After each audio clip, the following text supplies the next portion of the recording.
CSOs.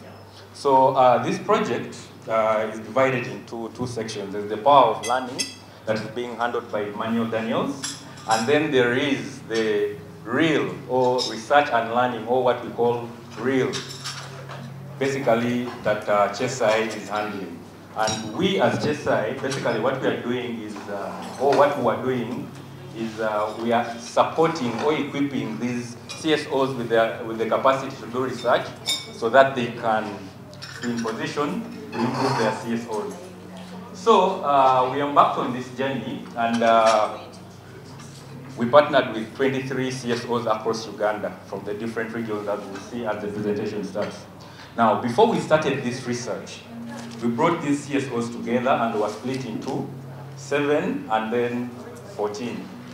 Now, we asked them, what were the main challenges that you are observing or undergoing as CSOs? And they identified 2. The first one was shrinking civic space, and then the second was CSO sustainability. Now, once that was clear, we were given a task of trying to explore and understand, yes, the space is shrinking. Well, everybody claims the space is shrinking for the CSOs, but is it the reality on ground? Does it, resonate with what everybody is saying? Sometimes it's just rumors, okay? But now we are able to go across the country and try and understand the shrinking civic space that we are talking about.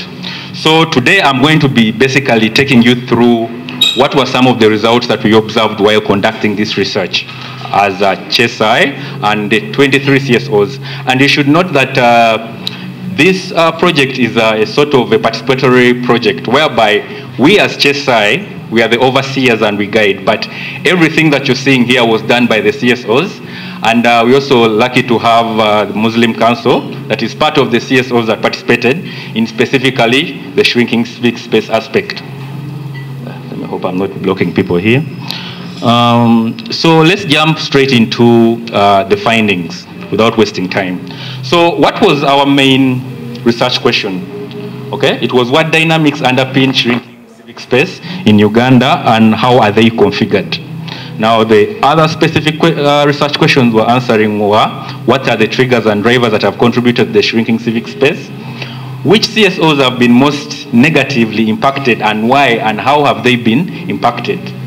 Third was, what coping/enduring strategies have been adopted by these CSOs? And then lastly, how have the relations between CSOs, civil society and the state been configured in the context of this shrinking civic space?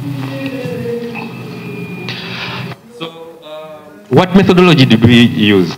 Basically, we employed a qualitative approach whereby we want to have an in-depth understanding as to why or what was driving this shrinking civic space.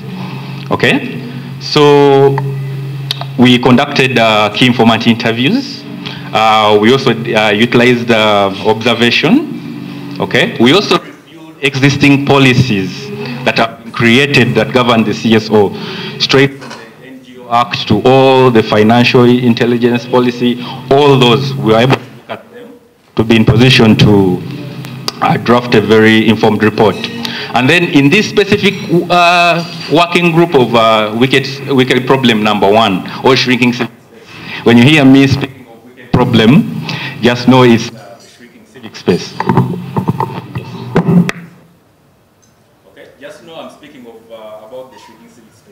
Like I mentioned, this was research that was conducted across the country, okay, in all regions to ensure that we sampled or we got someone to talk to really understand, one, whether the problems we're experiencing maybe in northern Uganda are similar to what we're experiencing in western Uganda and maybe eastern Uganda, right?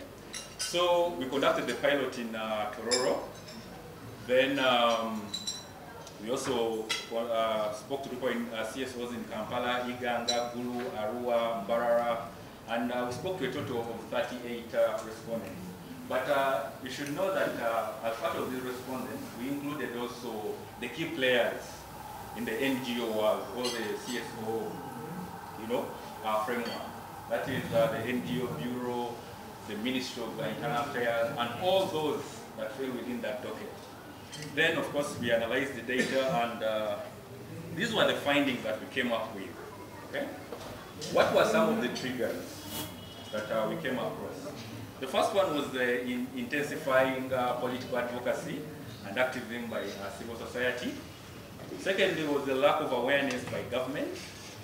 Okay, raising awareness. What we discovered here was, yes, government comes up with policies. Say, for instance, last year they updated the NGO Act, okay, from 2026 to 2024.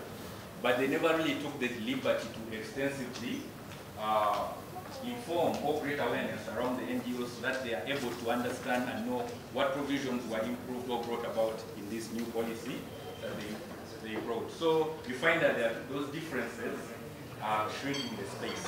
Then there was a failure to comply. There are CSOs that just simply fail to comply with regulation, however non-stringent it might be. Take for instance, they ask for filing returns, or maybe having some sort of periodic attendance to the NGO forum in the district, and all those aspects. Eh? So their failure to comply with some of these things triggered the shrinking of the space. And then finally, the COVID pandemic. Conducted this during the COVID pandemic, so that's why really COVID stood out at the time. Then moving on to the drivers, or what were the factors that were driving on enabling or shrinking this space in reality. The first one was increasing resource constraints. With the cutting of the funding and all that, there were always a lot of resource constraints that these NGOs had to deal with, or civil society organizations that they had to deal with, whereby they had to reprioritize their funding to other sectors that were, at the cost of maybe the CSO operations. Then the shifting donor priorities, we are all very much aware. USAID closed out, but even before, the CSOs were shifting out. Remember, there was the Ukraine war, the Gaza war. All this shifted the funds or the interest to those areas. And, they were not able to get the funding. Then the politicization of civil society. This one specifically is very important because currently there's a very big divide in understanding the difference between creating advocacy around democracy and then the politics. There's a very, very, very thin line between the two. So you find that with the politicization, government came up with more stringent measures to ensure that they monitor the activities of the CSOs that were especially dealing with human rights and advocacy work. The other finding that we came across were the religious institutional patronage. Okay? Now, how does this work, or how did it come out? You'd find that some institutions, take for instance, that some civil society organizations that wanted to do their work, okay, they would receive more reception from the district if they were under, let me say, like they were a Christian-based CSO. Okay, they were going to do their work based on a Christian foundation. Okay. But on the other side, we discovered that when they came in with the Islam part, they were maybe Muslim-based, okay? They were the government sort of put a critical eye on them and their operations, okay? That's what we discovered. And then there's the conservative culture norms.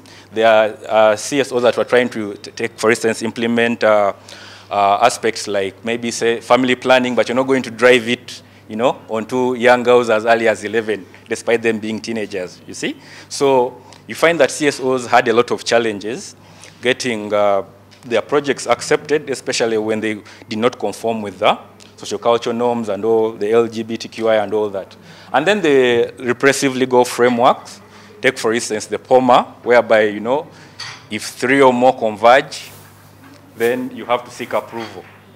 All this also affected, on top of the complex bureaucratic requirements, especially at the district level, and then the corruption that follows.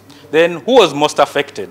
One, we discovered, like I mentioned, the CSOs that were under advocacy and also human rights promotion, governance, democracy, then unregistered faith-based organization, especially the Islamic affiliated CSOs. Those ones were also affected. And then there were reproductive health and LGBTQ champions, right? With the passing of the anti-LGBT law, it shrunk their space because they are unable to get funding, any more funding. Or if they're able to get it, then they have to jump a lot of hoops to ensure that they have access to that money. Then there was new CSOs with limited finances. We are all very much aware once a CSO has just come or started, they usually have resource constraints, right? So usually they don't have the capacity, to go and negotiate. You find that there were some CSOs that reported that for them to get clearance at the district level, they have to, make some under-the-table payments and all that, right? And then the youth-led and focused CSOs. Now, the motivation and the reason why they were saying they were most affected is because, with the intensifying of the political advocacy, the people that are, trying to, in opposition majority are the youth. If you look at these people power, people majority are the youth. So all CSOs that were into work that was youth-led or youth-focused, especially in regards to human rights and democracy, they were affected. Now, who was least affected? Of course, those that were in the humanitarian sector, service and development or infrastructure sector. Yeah? Take, for instance, players like Plan International, Save the Children. These ones were not, really being affected. To them, the space of operation was not really shrinking, but it was conducive, okay? And then the other ones were the Pentecostal or religious affiliated institutions, especially the Christian, okay? And then for the Muslim, it came into those that were registered under a certain council, okay? Sulaiman will expound more since he was part of this, but they told us that CSOs that were registered under a certain Muslim-leaning councils, they were, they were free to operate. They were least affected. Then what were the coping strategies that CSOs were employing at the time, or they are employing even up to now? One is the use of technology and social media. You guys remember this whole porthole exhibition and all that with Agora. They really created an impact.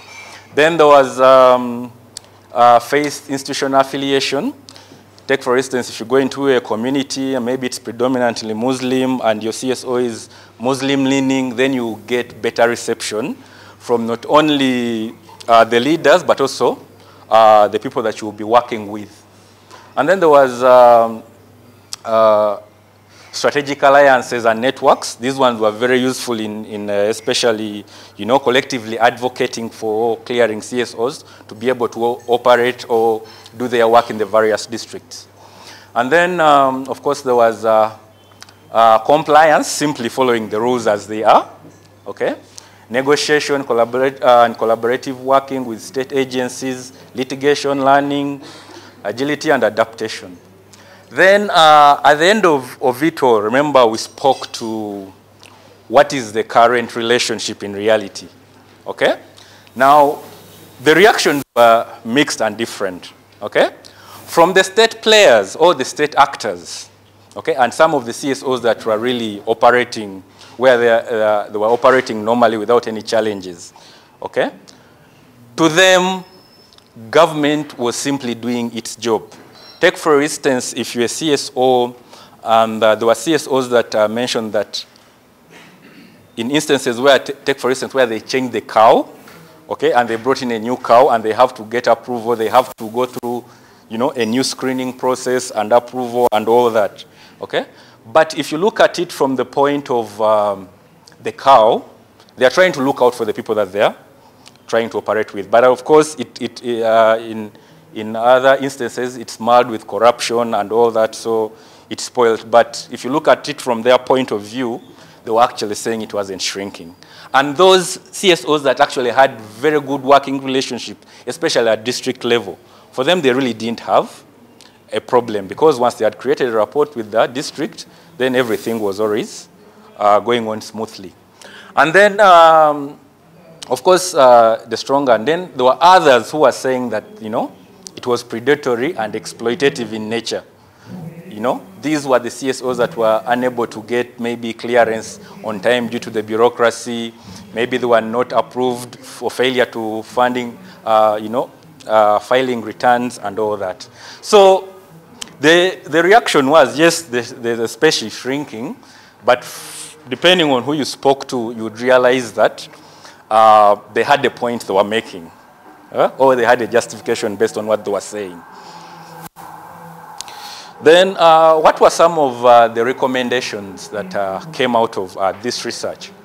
One and most important was the creation of extensive awareness around the new policies. Like I mentioned earlier on, yes, government creates very good policies, but do they take the initiative to extensively inform the masses and even the CSOs themselves, okay, about these policies? Like I mentioned, the NGO Act 2024, maybe how many of you by show of hands were aware that was even, you know, enacted last year? By just show of hands, how many of you were aware of this policy? You see, just 1, 2, 3. So you see where the gaps are. So this is, there's a need for that extensive awareness creation. Then there's a need to create a platform to facilitate continuous dialogue between state and non-state actors. I know there's so many people that have started this and are working on this. Then CSOs should continuously share information with one another. There's a need to strengthen partnerships and collaboration within the civic space. Then there is a need to raise awareness and promote learning about the existing regulatory requirements for civil society. And then lastly, continuous advocacy for policies to enable civic space that can expand, to expand the space, okay? So I think with that, like I mentioned in the beginning, the project that we are running keeps evolving. The first stage was, what challenges are you as CSOs facing, and how do you want to address them? And then we went and discovered that actually the space is shrinking. Now, in phase 2, where we are at, okay, we are trying to create a network, sort of, we developed a concept, of course, titled Leveraging Social Media for Impactful CSO Advocacy in Uganda. And what we are going to do is we are going to create a network, okay, whereby we are going to scrutinize the NGO Act in great detail to understand, yes, what are the good things about it, and then what's not really good about this policy. And then it will also be some sort of, we shall create some form of information hub, whereby CSOs have access to easily readable and understandable materials around the NGO Act. And then lastly, we hope to, you know, write and publish a policy paper that would really, you know, guide around the NGO Act. I think with that, thank you so much. Before I can go to sit, I would like to invite Mr. Peter Kasaija, he's our knowledge manager, to come and say something before we can open the floor up for discussion. Thank you so much. Do I need to use it? Okay, thank you very much, Henry, for the presentation. I think it more or less speaks to the work that we did under this particular component of research, working with the CSOs. Once again, my name is Kasaija Peter. I'm a researcher from Makerere University Geography Department. And I've been part of this team that has been working with Sulaiman, who represents the Muslim Center for Justice and Law, and other CSOs in this particular initiative funded by the Dutch government.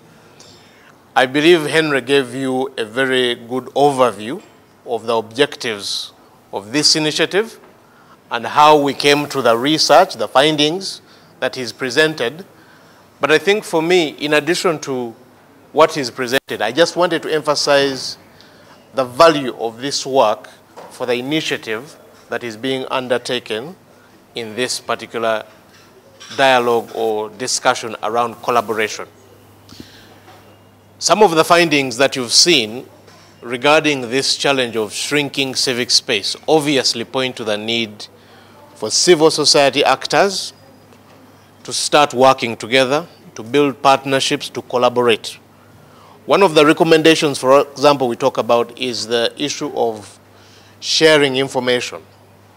Information sharing, we think, is very critical to address this major challenge of shrinking civic space in our country. And of course, this goes side by side with peer-to-peer learning. What do we mean by peer-to-peer learning? This is where we need to see civil society actors learning from one another, having a platform to share ideas, learn from one another, and as we said, to share information, data, and all other kinds of resources if they are to be impactful. And that is where the collaboration aspect is really critical and very important based on the research that we did regarding this particular challenge. I think those are the few comments I would want to add to his presentation. And with these comments and his presentation, we can respond to some of your own observations, reflections, questions, and see how we can work together to ensure that what we are doing in this initiative feeds into this collaborative engagement that has been set up by the Muslim Center for Justice and Law. Yeah, thank you very much. So I would want to pass it on back to Hamid. Thank you. Oh, Haji. Thank you so much, Mr. Peter and Mr. Henry.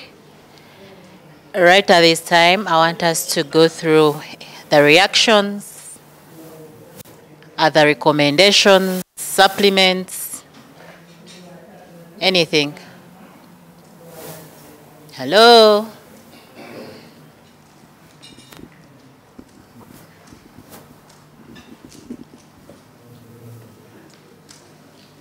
May I stand? You can hear me? Okay. We thank the two presenters who have ably taken us through this very interesting subject of the shrinking space of people's advocates, the people who speak for us, whose voices don't reach far.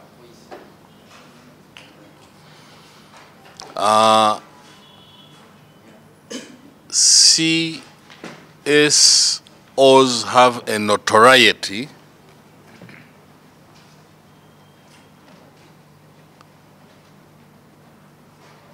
for being controlled or guided by whoever is holding the purse. In that way, the space, us, the recipients, end up being unqualified to benefit from the interventions they set out to do.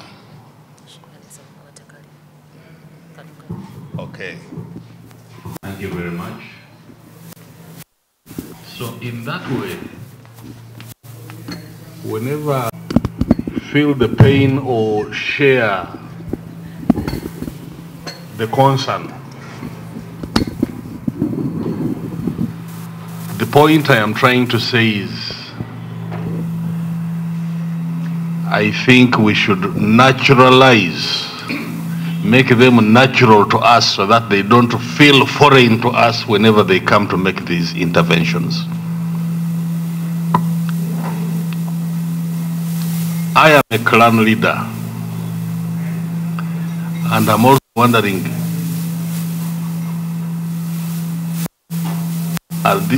that one becomes like a cultural organization or something like that.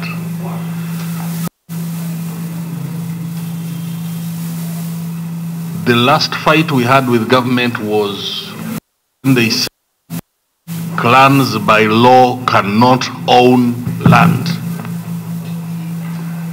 That was when one of the clan leaders died and he had the clan land, and the wife went to the administrator general and took the land.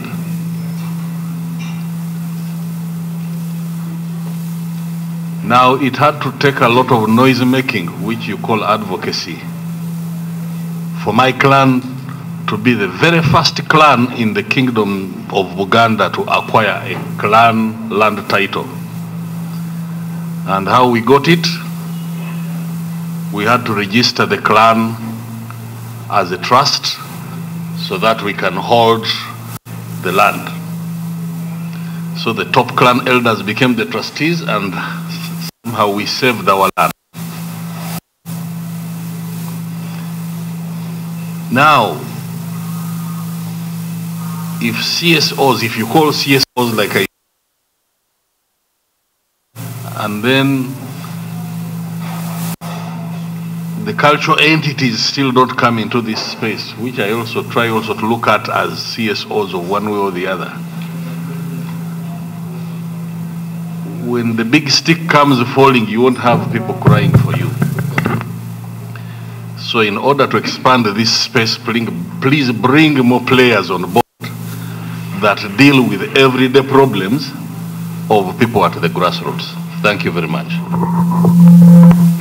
Intended to be that way, or if it would have been civic space for CSOs. Because if you say shrinking civic space, then you start a research with a biased mind. But if it is open, it would be more objective, such that you are able to look at the two sides of the coin.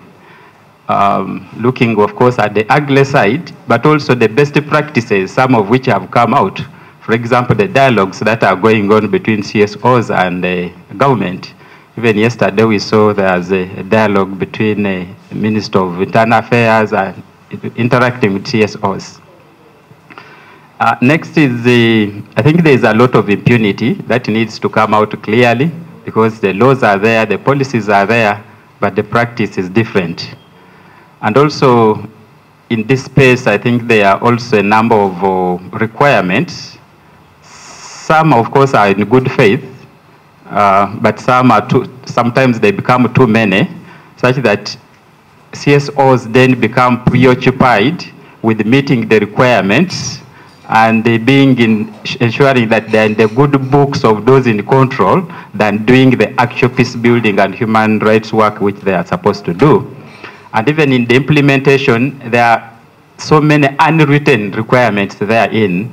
For example, there are regular renewals of permits, but at the moment, one of the requirements is to have, I think police have to come in, GISO has to come in and give a report, DISO has to, So, but of course, if you're not in the good books of such, and we know sometimes these are biased minds.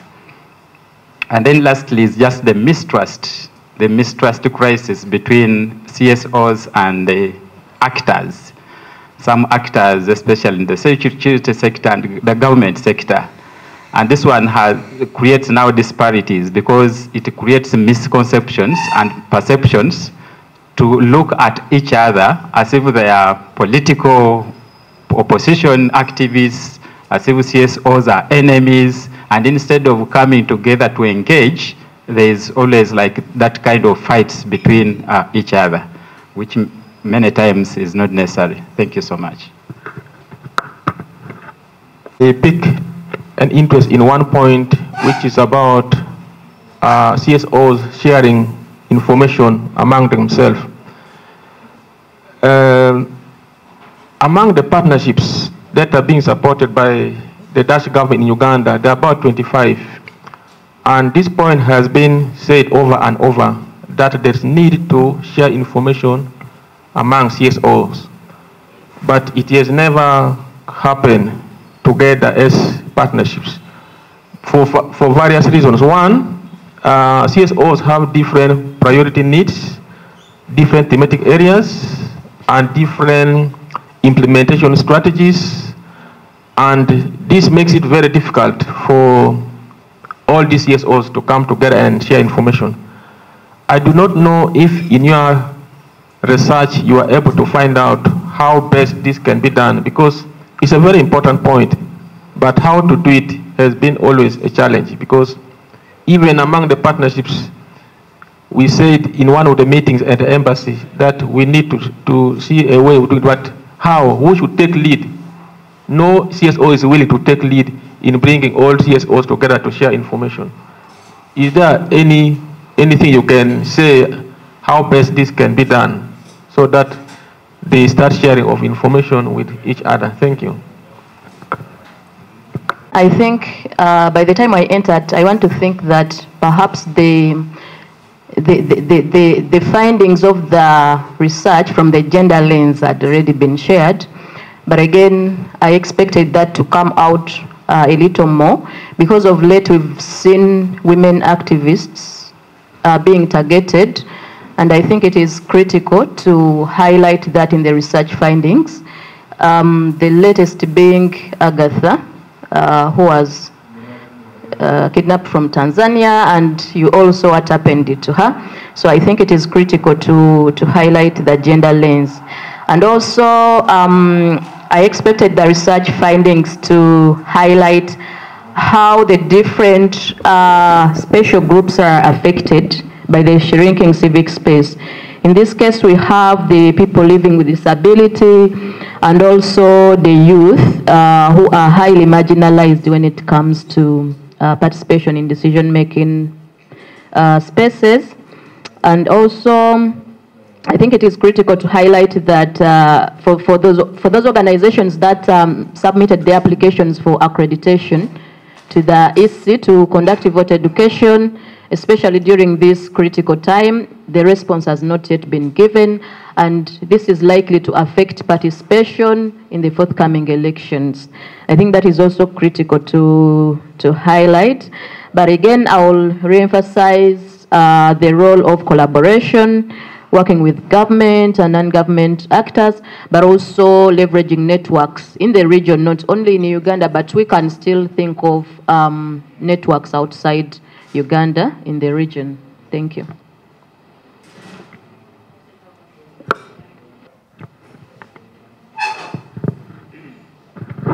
Thank you. Good morning. My name is Lena. I work with FIDA. My comment about the shrinking civic space is in regard to the lack of a unified voice. I remember when we started experiencing shrinking civic space, starting with the closure of DGF, LastNet came out to make a statement about it until they were threatened to mind their business because it was beyond our control, it was very political, and it had high stakes at executive levels of government.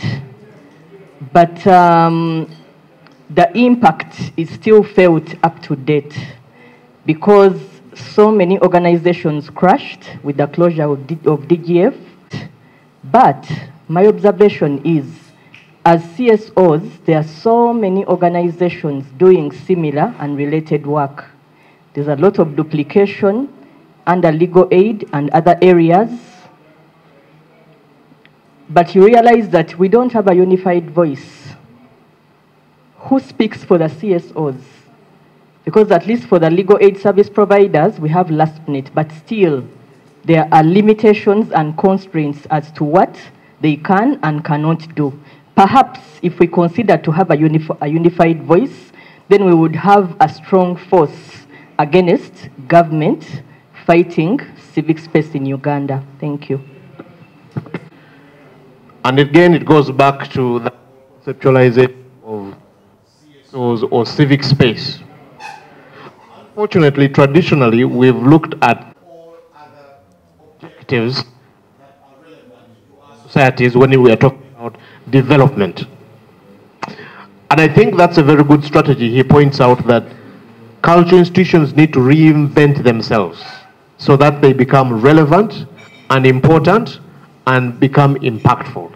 And I think that is a point of reflection for us moving forward. How do we mobilize cultural institutions as important actors? Actually, they are not just important. I believe they are very powerful.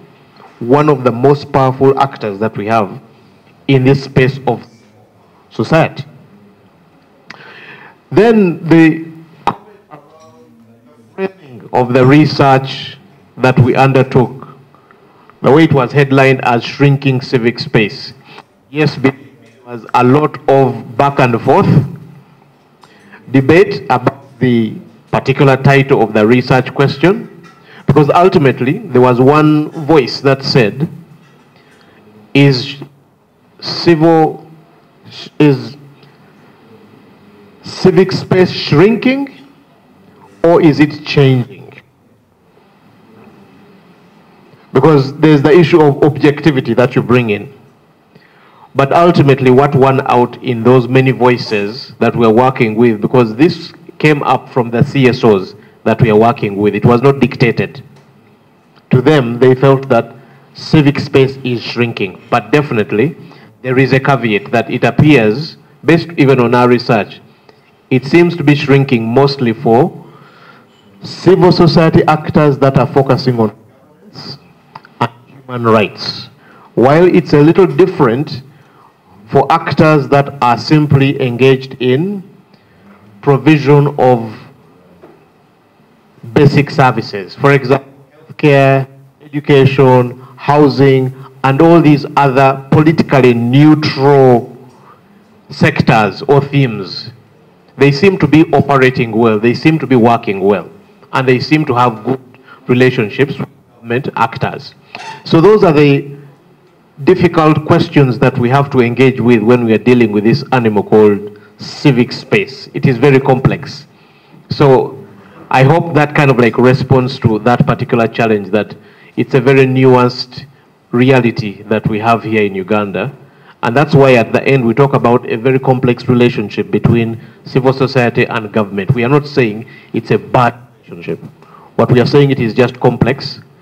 There are nuances, there are differences. So it's about harnessing the strong points and working on the weak points, where there are challenges, where there are problems. For example, some of the regulations, requirements, which are very onerous or very problematic for some civil society actors to navigate.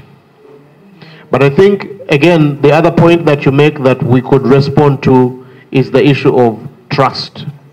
I think ultimately when we're talking about civil society, trust is one of the most important forms of capital that are critical for civil society to actually be impactful.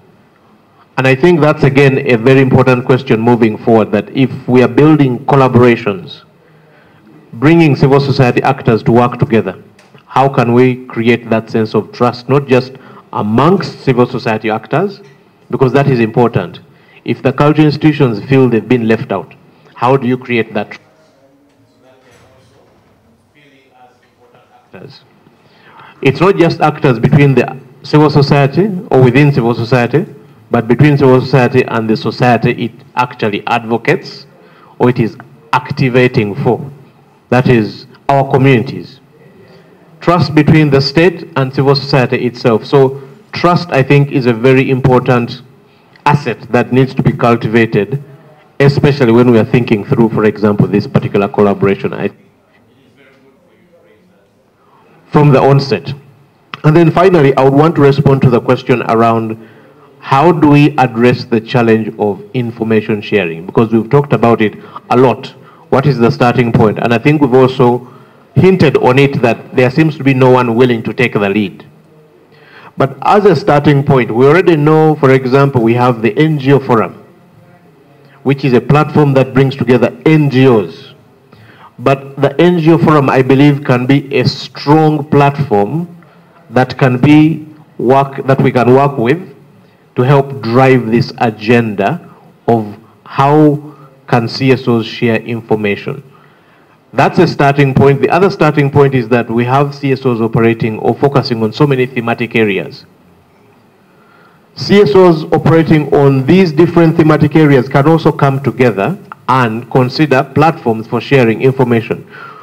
One of the strategies that we're implementing in this next phase around action research, the CSOs, including Sulaiman and his colleagues, are undertaking an action research whereby they are using social media as a platform to generate debate and discussion around the revised NGO Act. Now that platform is not just a platform for debating, but it's also going to be a very important platform for sharing information. And we've seen this happening actually amongst the CSOs we've been working with. where they've created a WhatsApp group and they're always sharing information. One will post, have you heard about the new regulations? Guys, do you know that the deadline is coming for reporting or providing the returns, filing returns? All this information is being shared by the CSOs on a common platform. Sometimes it's about someone taking the initiative, and once the initiative has been taken, it's relatively easy to mobilize all the others for this initiative to share the information, because that is critical. Without information being shared, nothing can be achieved, or we can't really be impactful. So I think the starting point is looking at the resources that are already available, such as the NGO Forum. I think it's a very good platform to start with. They have a very strong voice. It's well organized. And over the years, when you look at the work that they've been engaged in or involved in, they've really been impactful in representing NGOs. But I think they can do so much more, go beyond the NGO sector and consider other actors in this space. Or as a starting point, it could be NGOs sharing information. And once that model is successful, the model that they've set up to share information, it can be replicated amongst other actors in civil society, knowing that they are different. They have different interests, different strategies, different ways of organizing, different ways of mobilizing or approaching the issues that they are focusing on. It's about having a platform and then a model that is agreed on how they can share information, how do they deal with emergent challenges like threats and all these risks that we see emerging in the world that we are living in. Because all these platforms, while they are good, they have their strong points, they also have their weaknesses. How do we ensure that as we are sharing this information, we also address the inherent risks and threats that come with open-ended platforms for sharing information? Yeah, thank you very much. My colleague Henry, I think maybe you can add on to some of the other comments I've not responded to, and then even the next session. Thank you. Yes, thank you so much, Pete.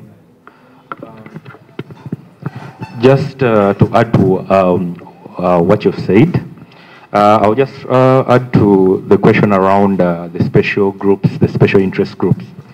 Like I mentioned in the beginning, when we were recruiting CSOs onto this project, we considered all those aspects. So we sampled from a range of actors that the Dutch Ministry of Foreign Affairs was working with. So it gave us really a comprehensive sample that was representative of all the CSOs that are in Uganda under the different areas under which they are working. Now, moving on to the closure of DGF and the impact it had. Of course, it had a significant impact, especially regarding those CSOs doing work around advocacy, democracy, and human rights. Okay, let me come from here. Advocacy and human rights. But you find that this was, of course, due to the fact that there was, intensifying pressure around the political climate within the country currently. So that is why they were able to cut them off. But what we are trying to do as CHESI is we are trying to put together a network, okay? Although the challenge that we are having is, of course, like the gentleman mentioned, is the challenge of trust, okay? You try to engage CSOs as much as you can, you create platforms, and they also told us they have a number of platforms, both national and where they are best, that they are working together with, but the problem is CSOs do not want to come and contribute to these platforms. So that is where the challenge is mainly. And then lastly, just to add on to the last point of the platform we are currently running. We are currently running a WhatsApp platform. It was created by a Muslim.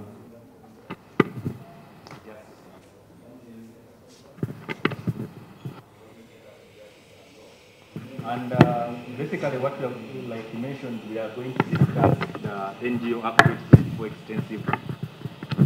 Okay, we are going to discuss it extensively.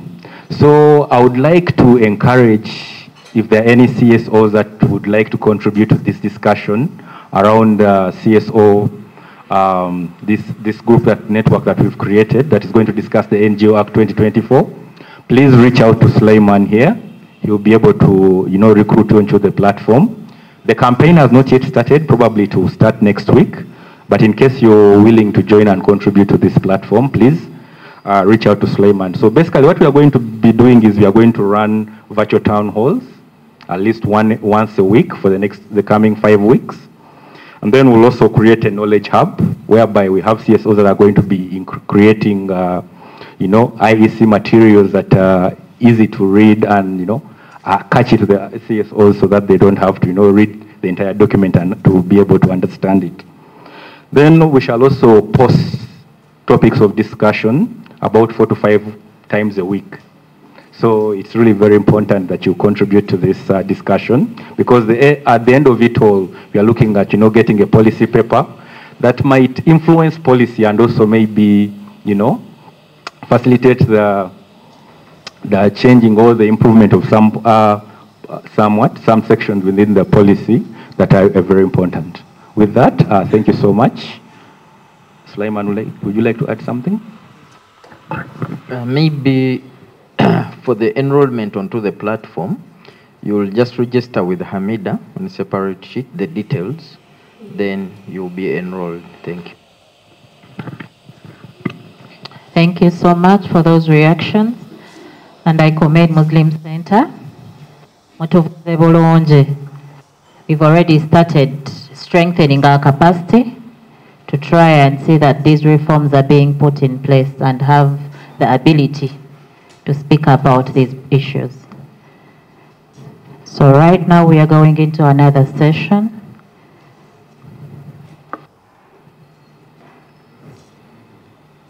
A presentation on status of implementation of the prevention and countering of violent extremism in Uganda by Mr. Kahima Anthony, Minister of Internal Affairs. Sir, you're welcome.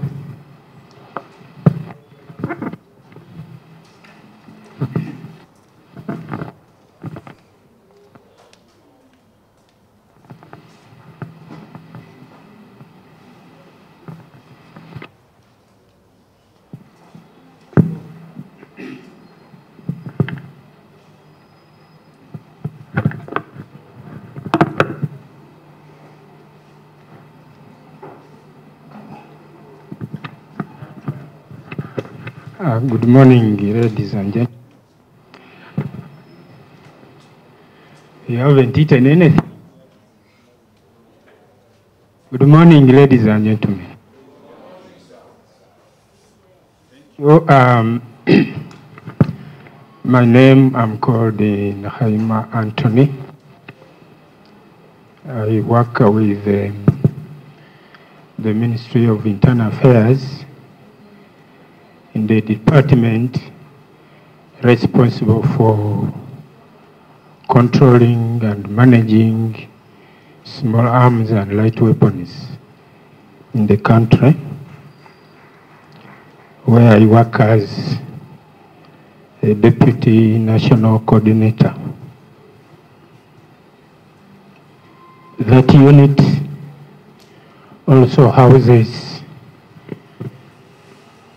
the Secretariat for Preventing and Countering Violent Extremism, where I coordinate the National Technical Committee on PCVE and Terrorism.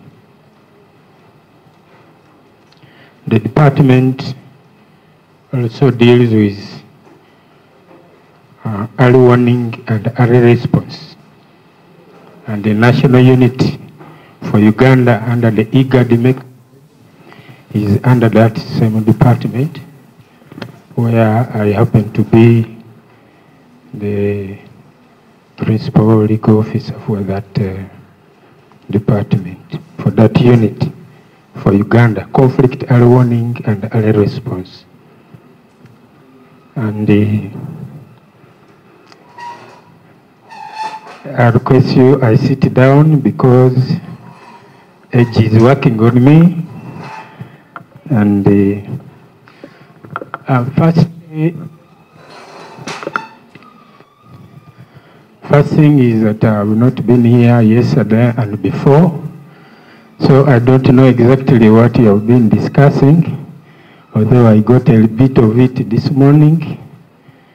But discussions on preventing and countering violent extremism have been going on in Uganda for some time. And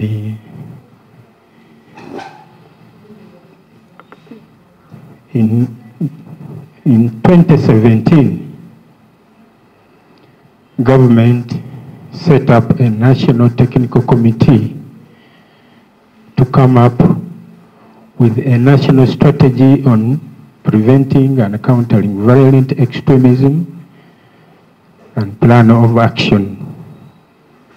And that committee was interagency from the various ministries, departments, and agencies, as well as civil society that have a bearing on issues of violent extremism and terrorism in this country. That technical committee is still on, and I'm the coordinator of that committee. So we were tasked with coming up with a strategy. It took us some time because of many challenges, but around the 2022 January, government adopted the national strategy on preventing and countering violent extremism as well as terrorism. And we have a plan of action which is now in place and which is being implemented. Right now there are some ongoing reviews, but for us at the ministry, together with the National Counterterrorism, we are at the center of it, and a lot of it is going on with the support of civil society. I also happen to be the secretary for that inner thing that deals with the PCVE, leave alone the terrorism part, but preventing and countering violent extremism. I'm the national secretary.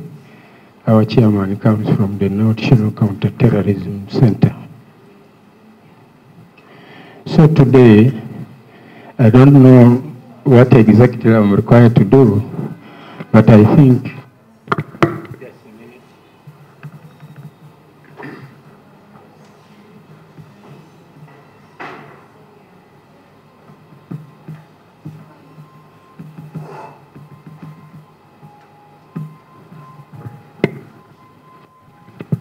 I will touch on a few things. I'll be looking at how can it, I'm not good at computer, how we should work with stakeholders in implementing the national strategy on PCVET, particularly how are CSOs brought in on board in implementing PCVE. Of course, we have that national action plan on PCVET, but how do we collaborate as a government with the organizations that have a bearing in this space of violent extremism? Of course, there are challenges which we have been mentioning. I came in the room when somebody was talking about trust between government and CSOs. That is the discussion. That is where we should start discussing and see how well we can move together as national government with civil society, both at the national and even at the local, in the districts, in the cities, and elsewhere, because we know they are on the ground. Of course, I expect you to give me a feedback on the way move forward, because I'm not just a participant, but I've also come here to gather issues on how well we can collaborate with the government, because we are reviewing the national strategy in the short run, and in the process of these discussions, I pick ideas which I can also take to my technical committee, and then they see how they can incorporate within the strategy so that we can move on well. Is it okay there, or I'm overstepping my limits? May I know from the... Is it okay there?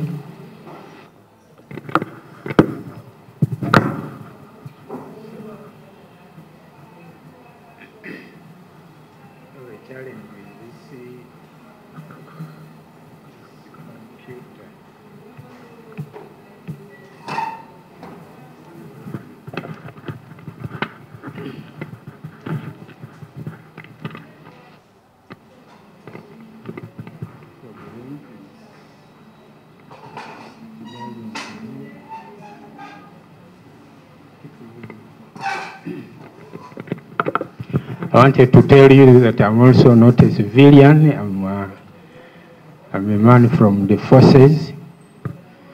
So, but usually I behave like a civilian. The reason I'm not in fatigues and all that, Mr. Mumza here knows me. I know a number of friends around the room. So I'm not a very new character in these discussions. And we've already talked about the national strategy, and we are actively implementing it with several projects and activities in cooperation with various actors, including local government institutions, law enforcement agencies, and relevant civil society organizations. The National Technical Committee on PCVET integrated a whole of society approach in all stages of developing, implementing, and monitoring the national strategy, including the National Action Plan. I hope most of you are aware of a whole of society approach in these things. Whole of society meaning everybody should be brought on board. That is the approach government is using. It is even an approach that is in the regional strategy on PCVE, the IGAD regional strategy. It is even in an approach in the global counterterrorism strategy. These things are no longer matters of government, but they are for everyone. For women, for men, for government, for civil society actors, for the young, for the old. Everybody must be brought on board in a whole of society approach, because it affects us, everybody, in equal measure. Previously, people thought that matters of terrorism, matters of small arms, matters of bombs are matters of security. No. We are now saying all those things, we should involve everybody. That is why civil society should play a very, very important role in implementing strategies on preventing and managing violent extremism. So we involved everybody at all these stages, For example, at the formulation of the strategy, we brought on board all those government agencies, ministries, blah, blah, who have a bearing on a bearing on violent extremism. Then we also brought on board civil society. Originally, when government was formulating, appointing members of the National Technical Committee, they looked at security, UPDF, police, intelligence, what, and we started working. But later on, we realized that we should bring other actors on board. That's why we said, let's have an actor from civil society to come on the national when we are strategizing, laying out the plans. And that's why Despina came on board. You know Despina? Mwembe. She's from URI. And she's the one representing civil society at the formulation, at the implementation, and at the monitoring and evaluation of activities on preventing and countering violent extremism. So these actors provide a platform for increased collaboration, government, civil society, and other relevant community actors engaged in PCV in Uganda, as well as filling a critical gap in efforts to promote a whole society approach. Just like in government, we also have a whole of government approach. An issue, we get all those government agencies, ministries, departments that have a bearing on that aspect and implement it as one whole of government approach. These are now the thing that is addressing the emerging issues, even in small arms control, even in transnational organized crime and other stories. So these partners with the government in the effective implementation of the strategy and plan of action across the country. You can move on, it's okay. So Ministry of Internal Affairs is at the center. That's why I came in to be the national coordinator. Not that I'm a very big high up there, but because I merely come from the center, from the office that is at the core. Because when governments met in East Africa, they said, government agreed that the Ministry of Internal Affairs should coordinate all these affairs. But we don't do it alone. We coordinate it with other ministries, agencies, and departments. And we have PCVE structures that include the National Counterterrorism Center. When I talk of terrorism, people start, do you know where it is, Mr. Mukalas? Where is it? National Counterterrorism Center.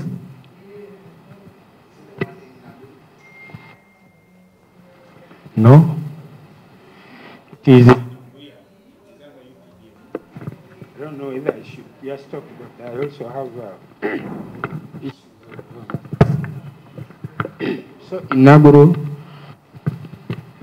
as you approach CMI there is a center called National Counterterrorism Center, headed by a general who coordinates also those affairs there together with me at the Ministry of Internal Affairs. For strategy, we have priority areas. We have set out 13 priority areas for implementation, and one of them having a well-coordinated center that can implement activities, that can coordinate government agencies, that can coordinate with society, with local governments, with all other actors in implementing the strategies under there. And that is where my office is. So we also have that counter-terrorism center, but the coordination mechanism is still being strengthened to facilitate information sharing between the national and the local government level, but as well as civil society organizations. Ideally, whatever you do about PCVE, you are supposed to be coordinating with that office where I come from, and through the head of civil society, PCVE, that disciplinary lady, she's the head of civil society initiative or collaboration. Is from URI, Coalition Against Violent Extremism. Civil society, Coalition Against Violent Extremism. And strategy, we have identified civil societies as one of our major partners. In each of those focus areas, we see civil society appearing. In community engagement, for example, go out to the communities to bring them out. We think civil society will be the one to do that. And in youth empowerment, in women empowerment, in many other actors, in law, in democracy, governance, rule of law, and the challenges, we think civil society should come very closely there, and many others.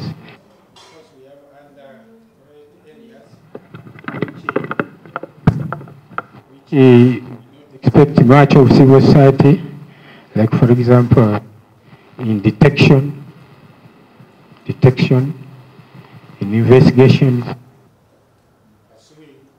pursuing the terrorists, but we may also expect you in mitigation in case of, and you come on board, maybe to provide some assistance here and there, in public awareness, in education and awareness, that's very important, in de-radicalization, there are people who are de-radicalized, especially prisons. How do you help us? And there is already a program that is going on in Uganda prisons, and we are seeing how civil society should do on board.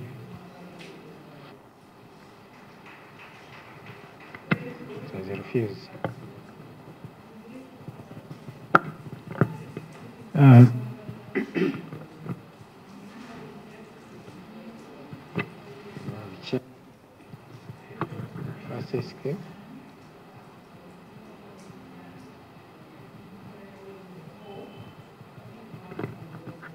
So there are frameworks that complement the national PCVE objectives.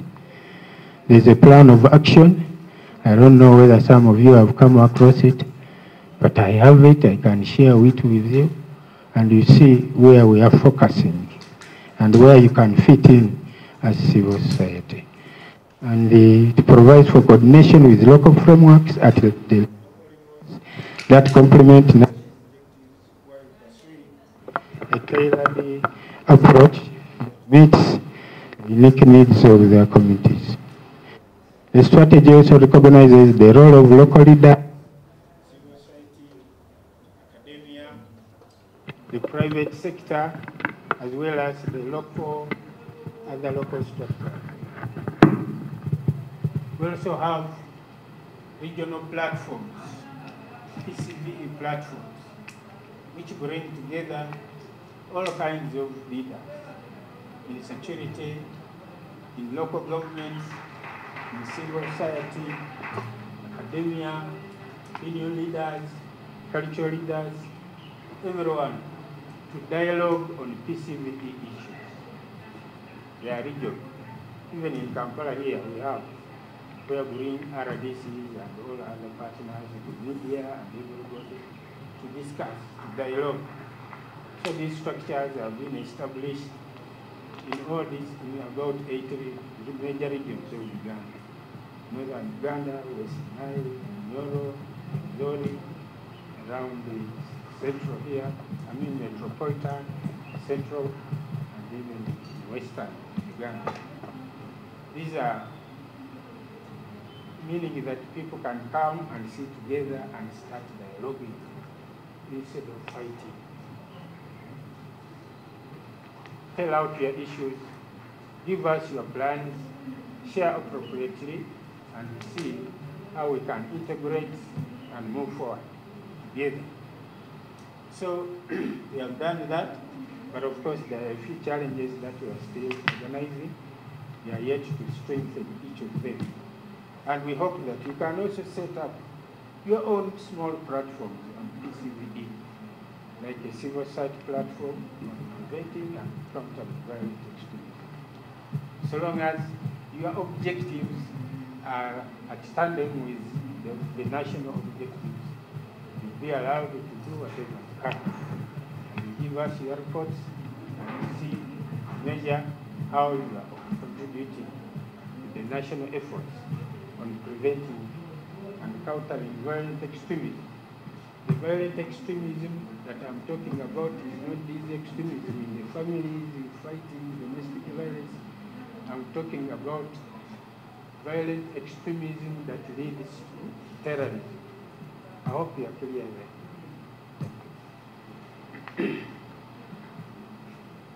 And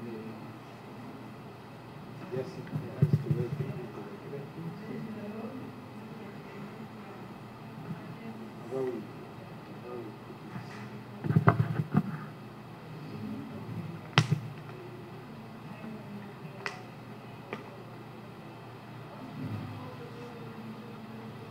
So, my office, in collaboration with the National Counterterrorism Center and the UNODC, United Nations Office on Crime, on Drugs and Crime, we are partnering and with Civil Society Coalition, CISCAM. We have been conducting trainings and sometimes provided resources for PCB actors across all levels and departments and agencies to ensure they have capacity to lead and support PCB efforts. UNODC is also partnering with civil society and funding activities. There's a number of NGOs, and there has been training for national stakeholders, focal persons in MDS and civil society. On the human rights, one of the, for us at the National Technical Committee within, one of the reasons why people are doing violent extremism is because of some challenges, violation of human rights. So we are trying to see how we can move around, how we can build the capacity of actors like you in human rights and the human because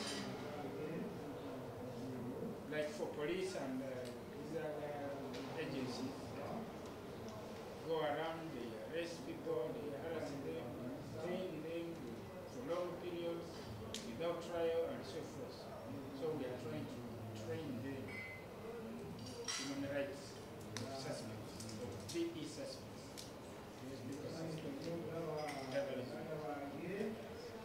We also have support from the justice law and order sector as a ministry, and we have been conducting sensitization trainings with local actors, city actors in many parts of this country. And when we are building critical skills, including coordination of communication, when we go to a place maybe in China or Kampala, we make sure civil society are equal. Civil society are represented just like the youth, women, elders, and everybody else in the whole government operation. And we have also conducted a rapid assessment. I think was it in New Zealand hotspots in Uganda, or VE in Uganda. That report is available. You were there when we were launching it a few months ago. And that report will map out areas where civil society can be and engage with government do some activities. And there is ongoing training for civil society as well as police and human rights defenders to ensure they perform PCPE activities. Such as I'm saying, necessarily update the report has been validated and then disseminated. If you go to come here with the report and have a soft copy of the report, maybe I'll give the organizer so you can share with you, so that when you are dealing anything that's very extremist, you are able to and these have been complemented by other searches which have been conducted by other civil society organizations, Uganda Muslim Youth Development Forum, Muslim Council of Justice and Law, United Religious Initiative. At all levels, we are working together.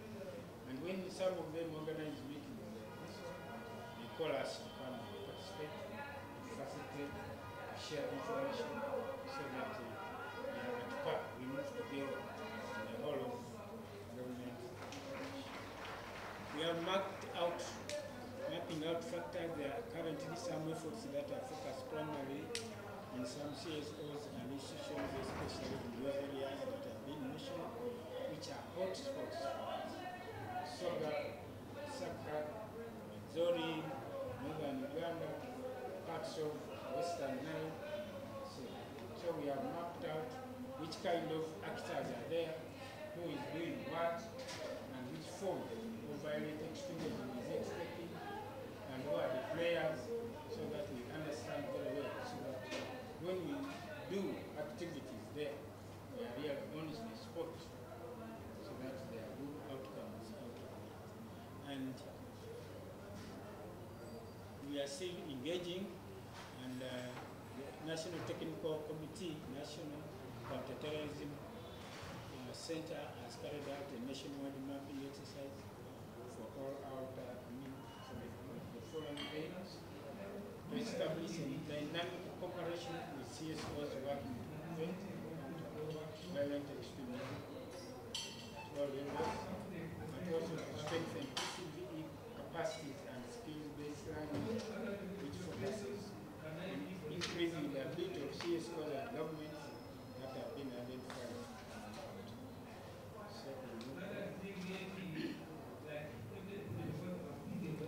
We also have actors whom we have targeted at local government and the CSOs we have mapped out. Recently we had a, can I call it a validation exercise? Seems like when you're a civil society organization and you want to deal with government in this field of violent extremism, we have to know you. Who are you? So, my office went around with all the CSOs in collaboration with civil society coalition, and we went and visited each of these from around, from around Sima House. We went even up there to interview the people to see who are you. Are you real collaborators or what activities are you doing? Who is funding you? And you make a report to who? Because of most of us, reports to your funders. You never even come to know what you do. So we are now saying, as you do your reports, as you report to your funders, because that is your control. But we must also know that we must not do efforts. However small you are doing, you must be able to know and integrate it with the rest of the national activities that government is doing. I don't know if that is discussing the shrinking of civil society space. And they have been complaining that the civil society space in PCVE has been shrinking. I don't know how, but for me who has been there for now about 15 years, I know that we are trying to expand as much as possible. The whole of government efforts to make sure that everybody is brought on board. If there are any challenges, bring them on board and we discuss them. This idea of aggressive conduct, some of it is just perceived. It is not real. But I may also, that it may also be real. I don't know, somebody is smiling. But who has been incarcerated because they are in civic space? Like this one, violence extremism. But of course, we don't want you to be instrumentalized to be used either by government nor by the other actors who are sometimes invisible. So that is it. And we want to bring on board also international actors. Already UNODC is doing great work with us. And it has led very many CSO already projects and faith-based organizations. They are dealing very well with the UGSCC. Colors are also with the UGSCC. We are left in which is this one that brings together all the religions. That's Interreligious Council, RRC, Interreligious Council of Uganda. We brought them on board. Uganda Muslim Supreme Council, and everybody. Because we cannot afford to leave this people. Government cannot, it is not exclusive. It works together with everybody because it's a government everywhere. And we are now developing what is called a communication strategy in preventing and countering violent extremism. We don't just stop there. We know that this is quite a sensitive topic. It's not like the domestic violence. It's not like these other things. This is quite sensitive. And the way you communicate, it must be in a certain way that is coordinated, that is responsive, that is responsible, so that we don't cause more confusion. We don't do more harm than what we intend. So there is awareness raising campaigns for PCV stakeholders across all levels. So communication campaigns are being introduced in an effort to emphasize and educate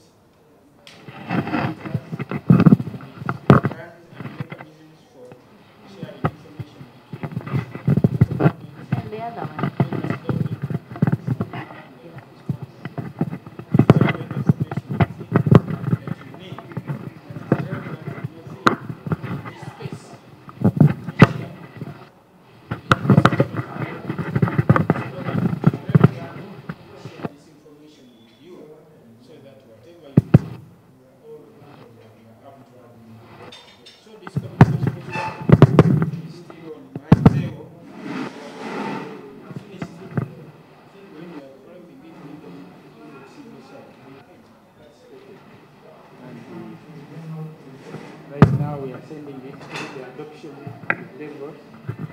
Through the adoption levels, and we think that very soon the minister is signing it, and then we shall start disseminating it, so that when you are in such a room and you are communicating about violent extremism and terrorism, you should do within the confines of that strategy. It has a way that it guides you on how to communicate. Even when a bomb has exploded, there are protocols. There are stages. At what stage do you communicate what? Who communicates what? And the rest. Even the media, they have been guided on how to communicate when such events occur. So that is going to be very useful. We shall be disseminating it so that you don't speak far. You don't just, you're in a church, you are bellowing out things which you don't understand very well. Yeah, I think that will help us. And we want to generate an in-depth understanding of the nature of the threat of violent extremism in Uganda. Some of you may not know it, but we have that. We can explain that given our context. How is violent extremism like? What is its level? Is it at the epicenter? There are three types. There is epicenter, that is the core, like you see Somalia there. Then there are spillovers, like now for us it is like a spillover from other countries. And then those who are affected, just. So we also identify PVE practitioners in Uganda, wherever you are. Identify concrete activities on the action plan to which local governments, civil society and others have to play, but also must have local action plans, civil society action plans and everything. Is there, I could say, are there any civil societies which are involved in PCVA here? Or am I talking to? Here I can see that. So, do you have an action plan? Do you have your own small action plan, whether an annual one or for a period of activities that you are implementing, and how are you relating with the government? That is what we want to know. Move on.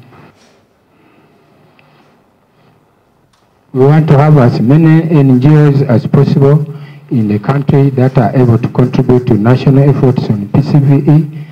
We are improving collaboration and coordination. We are building capacity of our stakeholders in a whole of society approach to operationalize and sustain effective national local government collaboration and cooperation. Move on.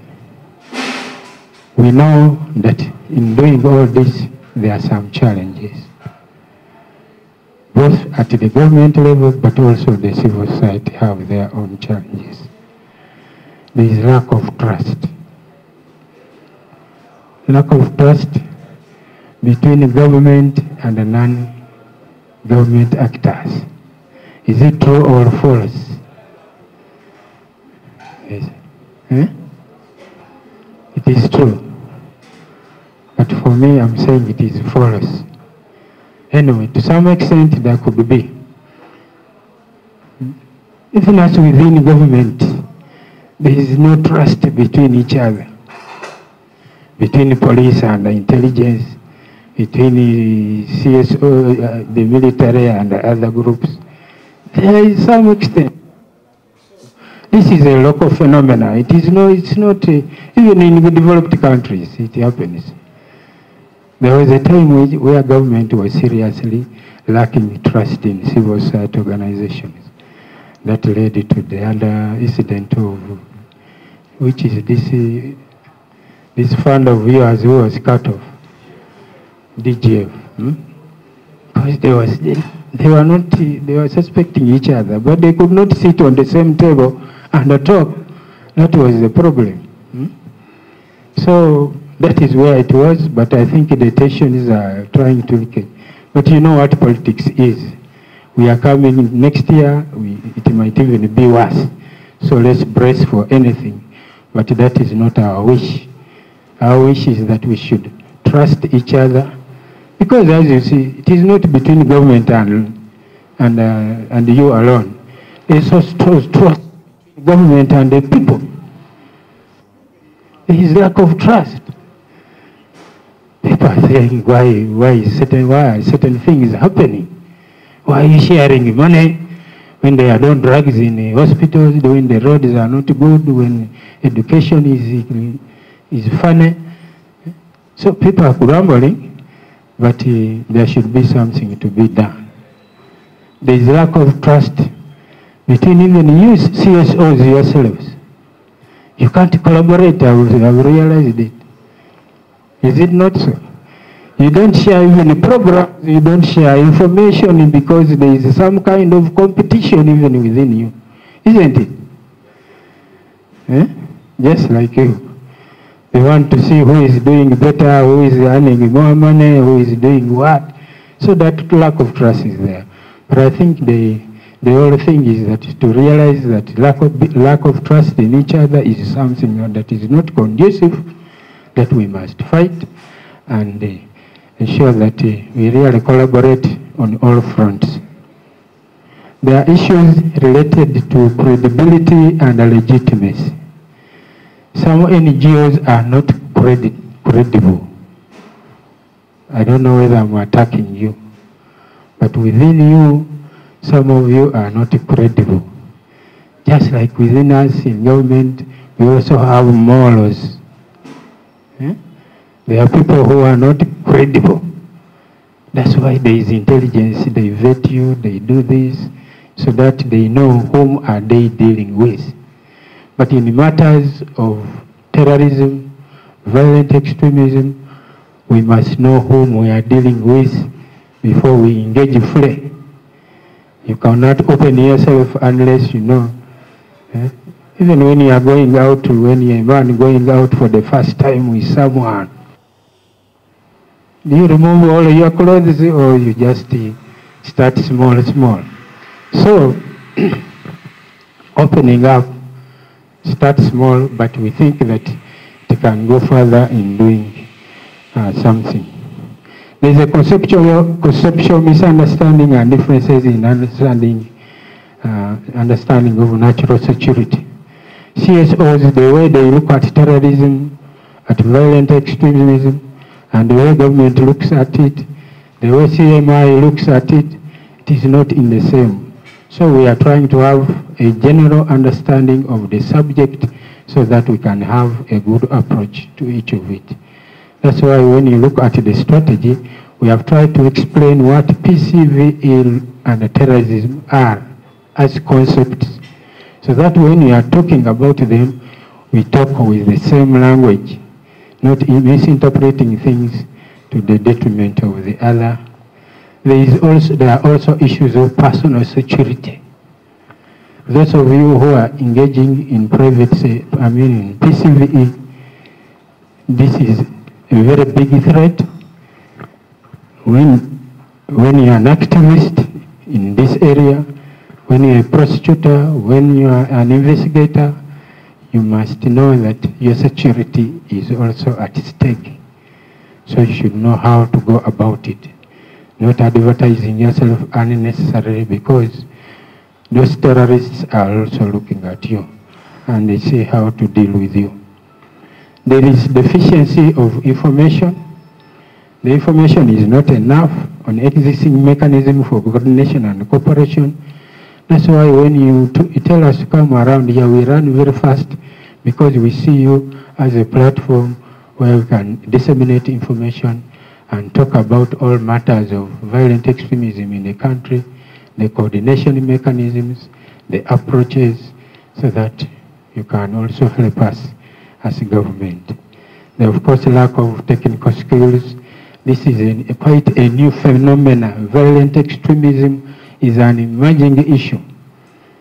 By 2000, it was not really known. People didn't know much about it. But now we have a few people who know.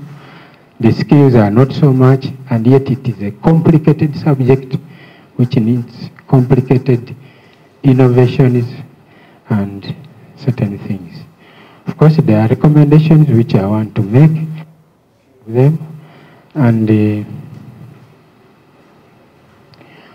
we as government, we want to recognize what you are bringing on board, recognizing CSO contribution. What are you bringing on the table in this partnership? Some of you are engaged there just because you want to interest the donors to give you money, spend a bit of it, and spare a little bit for yourself. So you can construct a house, build a home, or something like that. Most of you are very rich. Eh? You live in mansions. Eh? You live in, meaning is that there is some money which you are misappropriating for your own, but that is not the subject. We are saying, what are you bringing on? Eh? What are you bringing on? We recognize which components of PCV programming are best left to non-state actors. You are not there for everything. As a government, we have strategy which says that I think PCVE, CSOs are better in training, building capacity, in, I don't know, M&E, advocacy issues. Those are the things that you can do very well. We cannot tell you to go on the war front at a bomb scene or chasing what? Terrorists. Leave it to us. But there's a lot that you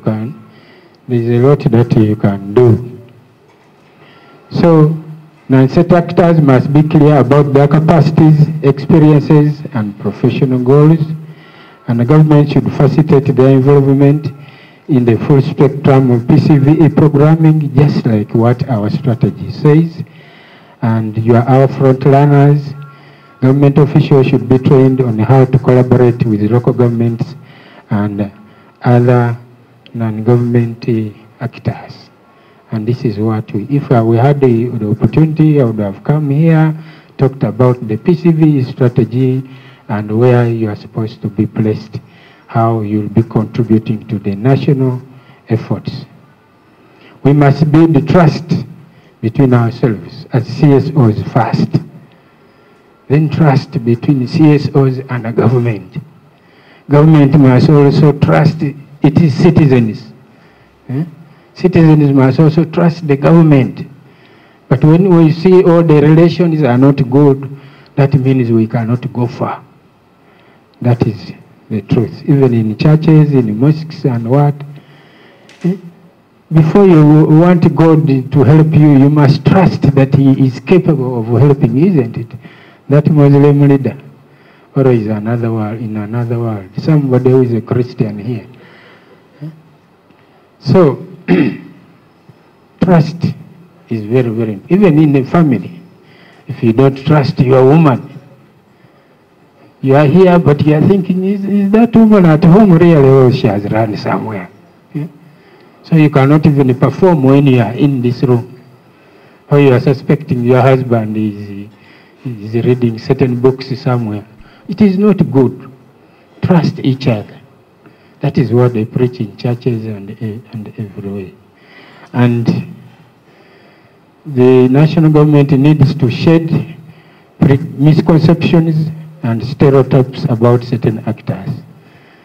When we are discussing the strategies on terrorism, we locked out all everybody and stayed in the rooms with security alone. Security alone. Because they have a stereotype that civilians, they are not good in these matters. That is the stereotype. That they are warmongers, they are gossipers, they don't keep secrets, so we cannot trust them. That was our thinking. The generals on the table were thinking about that. But at one time we realized, but can we do it alone? We must involve other people, to trust other people, to do away with some of the stereotypes that Muslims are the terrorists. That is a stereotype that has been going on. So we look at Muslims as people who are not good, who are the terrorists. ADF are Muslims. Not all ADF are Muslims. There are some Muslims who are actually very good when you come near them. And non-actors need to prove their commitment to working in issues related to PCVE in a highly professional fashion. We expect you to be very professional when you engage in this civic space. And move on, counter. Counterterrorism legislation should not be so broad that it criminalizes efforts by non-state actors to engage with individual at-risk terrorist radicalization or whatever. People have been complaining of civic space. Is the legal and the political space available for you? So government actors should enable credible and local government actors and organizations to engage in prevention by assessing and removing legal, political, and logistical barriers in their operation. That is what we think, and that is what we are moving forward. Mitigate security and personal security. When you engage in this space, actors should be supported by government in avoiding or at least reducing the risk to their personal safety. And actors should seek the advice and assistance of law enforcement agencies in order to mitigate safety risks and so forth. And I'm about to finish. We should coordinate our efforts, regularly engage between civil society, should be established through agreed upon flexible and responsible multi-agency coordination. We should be having committees, focused group centers, and periodically round-the-table discussions on this subject so that we see at every time, are we progressing, are we moving forward, are we stagnant, what could be the reasons, and then who is the problem, the way forward, and so forth. Then move on.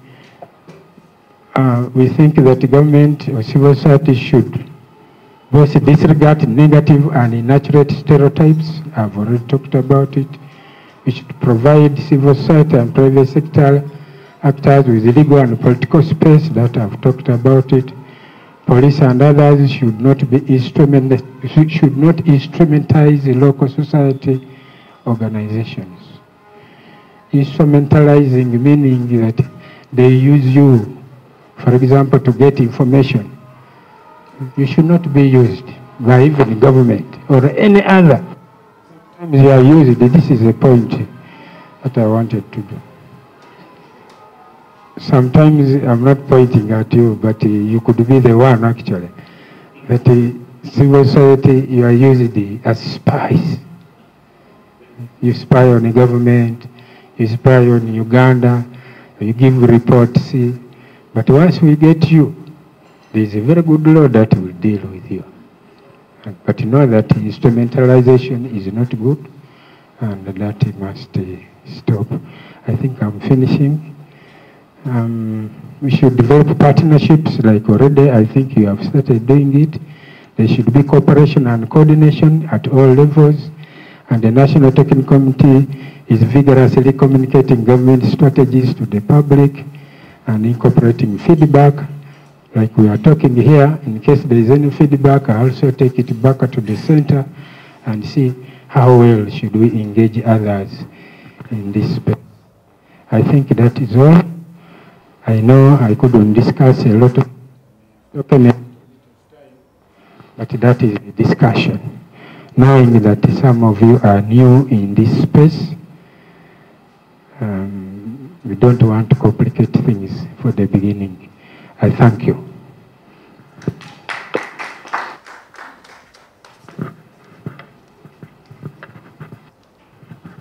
Thank you so much, Afan.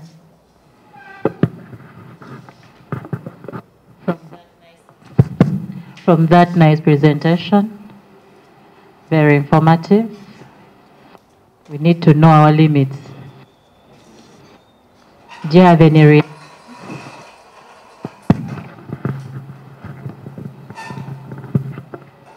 Supplements, recommendations?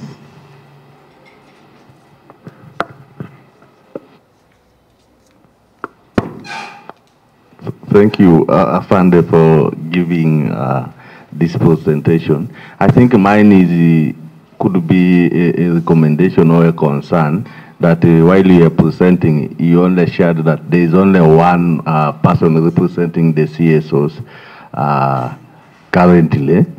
So I think there will be need really to increase aware that we broadened the component of the CSO representation.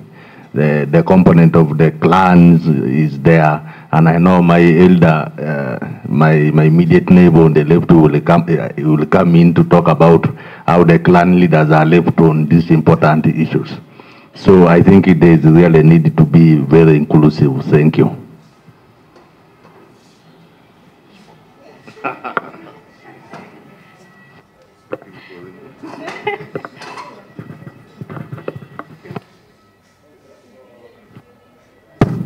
Thank you for the presentation. And I work for, is a member of SISCAF North, and we have been working together for long on this issue. I think one thing that you need to address, you talked about the challenge to do with the misunderstandings about concepts. That compounds on the challenge to do with the trust. Because these concepts about terrorism and violent extremism seems to be very straightforward. But if government or state actors now begin to make the definition so flexible, it makes it difficult for many stakeholders to appreciate, because that seems, and it turned out to be targeting certain section of community or groups of people. And that makes people begin to shy away from making even genuine contribution.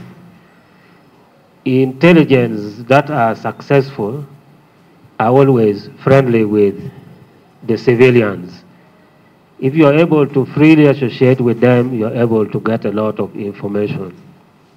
But once you make yourself to be like you are feared, and then once you are seen around, then people begin to move away one by one. And then you end up not getting the information you need. So I think as government, you need to try to address that, so that those definitions are not so flexible, terrorism and violent extremism, so much so that it covers whatever government wants at a particular time. Thank you. Thank you so much, Anthony, for the good work you are doing, plus the ministry. Let me start by building on what my brother has said, the issue of widening the conceptualization. Let me give an example. 3 days back, I was in a community meeting with security actors discussing how we can address the issue of vandalizing electric cables in our community, our village. And then the security actors said they have been advised that whoever they get vandalizing electric cables should be charged with the terrorism. And they had some good justifications for that. That you see, if you cut a wire and by accident it falls down, it can burn the whole village, and of course that one is terrorism. Now, when we start trying to make anything and everything be justified to be terrorism, I think we miss the point. And if we do that, most of the advocacy issues, especially by civil society, can easily be branded as terrorism. The second one is around the focus. When you look at prevention and countering violent extremism, I think there have been a lot of focus and energy put on countering, which is more of looking at the consequence side. But there is very little put on prevention, much as we all are aware that prevention is the most cost-effective and sustainable way of building peace and looking at addressing VE. Even when you look at the budget today, you will always hear the budget for peace and security has increased. But there is always some devil in the details. When you look at the details of that budget, is only skewed towards security, and which is hard security, but we know it's not effective. So my call is to be able to enhance the prevention side of it, especially through budget support. Thank you.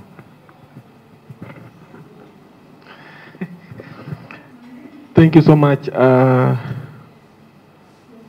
for the presentation.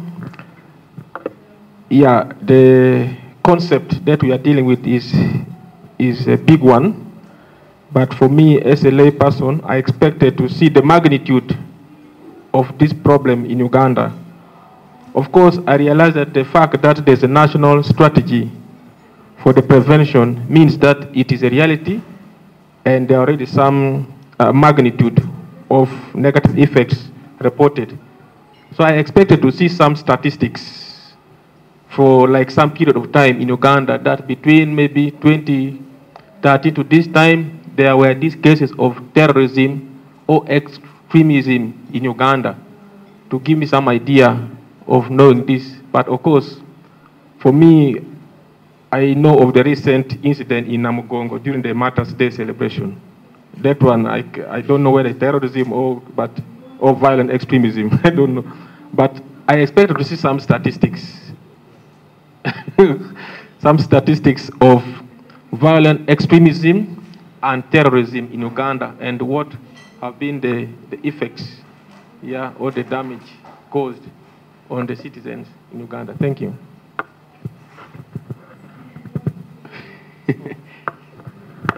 I raised my hand long ago. Yeah, thank you so much for the presentation. I just have this one or two concerns. One is on the citizen vigilance in relation to the PVC framework. I'm wondering how this framework is bringing the is including the citizens. Two, in your presentation, I saw establishment of regional kind of either office or whatever coordination, and it made mention of the different regions. However, I was a little bit keen in listening and seeing. I noticed that Teso sub-region, Karamoja sub-region were not mentioned anywhere. And I was just wondering, is this intentionally or deliberately left out? And if they are left out, does it mean that these are the most safe places? If they are not safe, then I would recommend that they are included in the coordination. Thank you. Thank you so much, Afande. My name is Nashiba once again, and I want to appreciate the presentation on the strategy. As a youth ambassador for peace,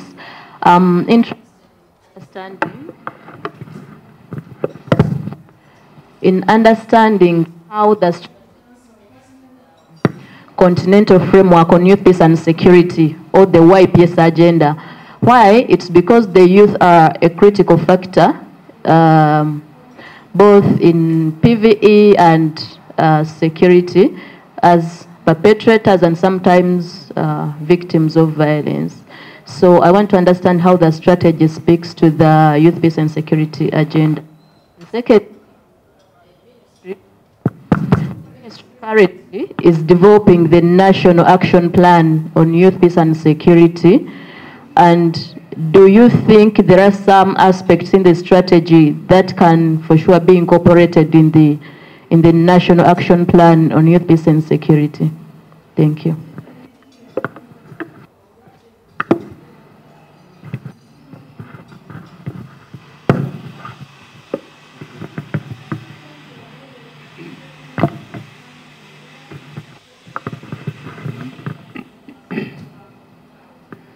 I'll respond, but not in particular order, although I realize these are all very important questions. First of all, when I was coming here, I was just told about how we are implementing the strategy. I did not have time to go through how the strategy actually looks like and so many other things. I did not look at the context of Uganda, where we are standing as a country in terms of the threat of terrorism. The statistics that you are talking about, I didn't come with them, but I can know that about the threat of terrorism in Uganda, according to the reports, according to our own researches, we are rated as moderate. And we are recognized as at risk, meaning anytime anything can happen. But we are not in a very dangerous state. So other countries in the region, like Somalia, they are at the epicenter, meaning it is there. They are at the center of it. Other countries like South Sudan, like Kenya, like many others, Tanzania, they are at spillover, meaning they can have effects of terrorism even when it is done elsewhere. Like you see, there is a lot of terrorism in South Sudan, so there are effects we feel here. They spill over, like in Kenya and so forth. The statistics are there. When you read the national annual reports, crime reports, you will see the reports of how many cases have been reported, how many people have been prosecuted, how many have been convicted. But I didn't come with these reports because it was not in my purview.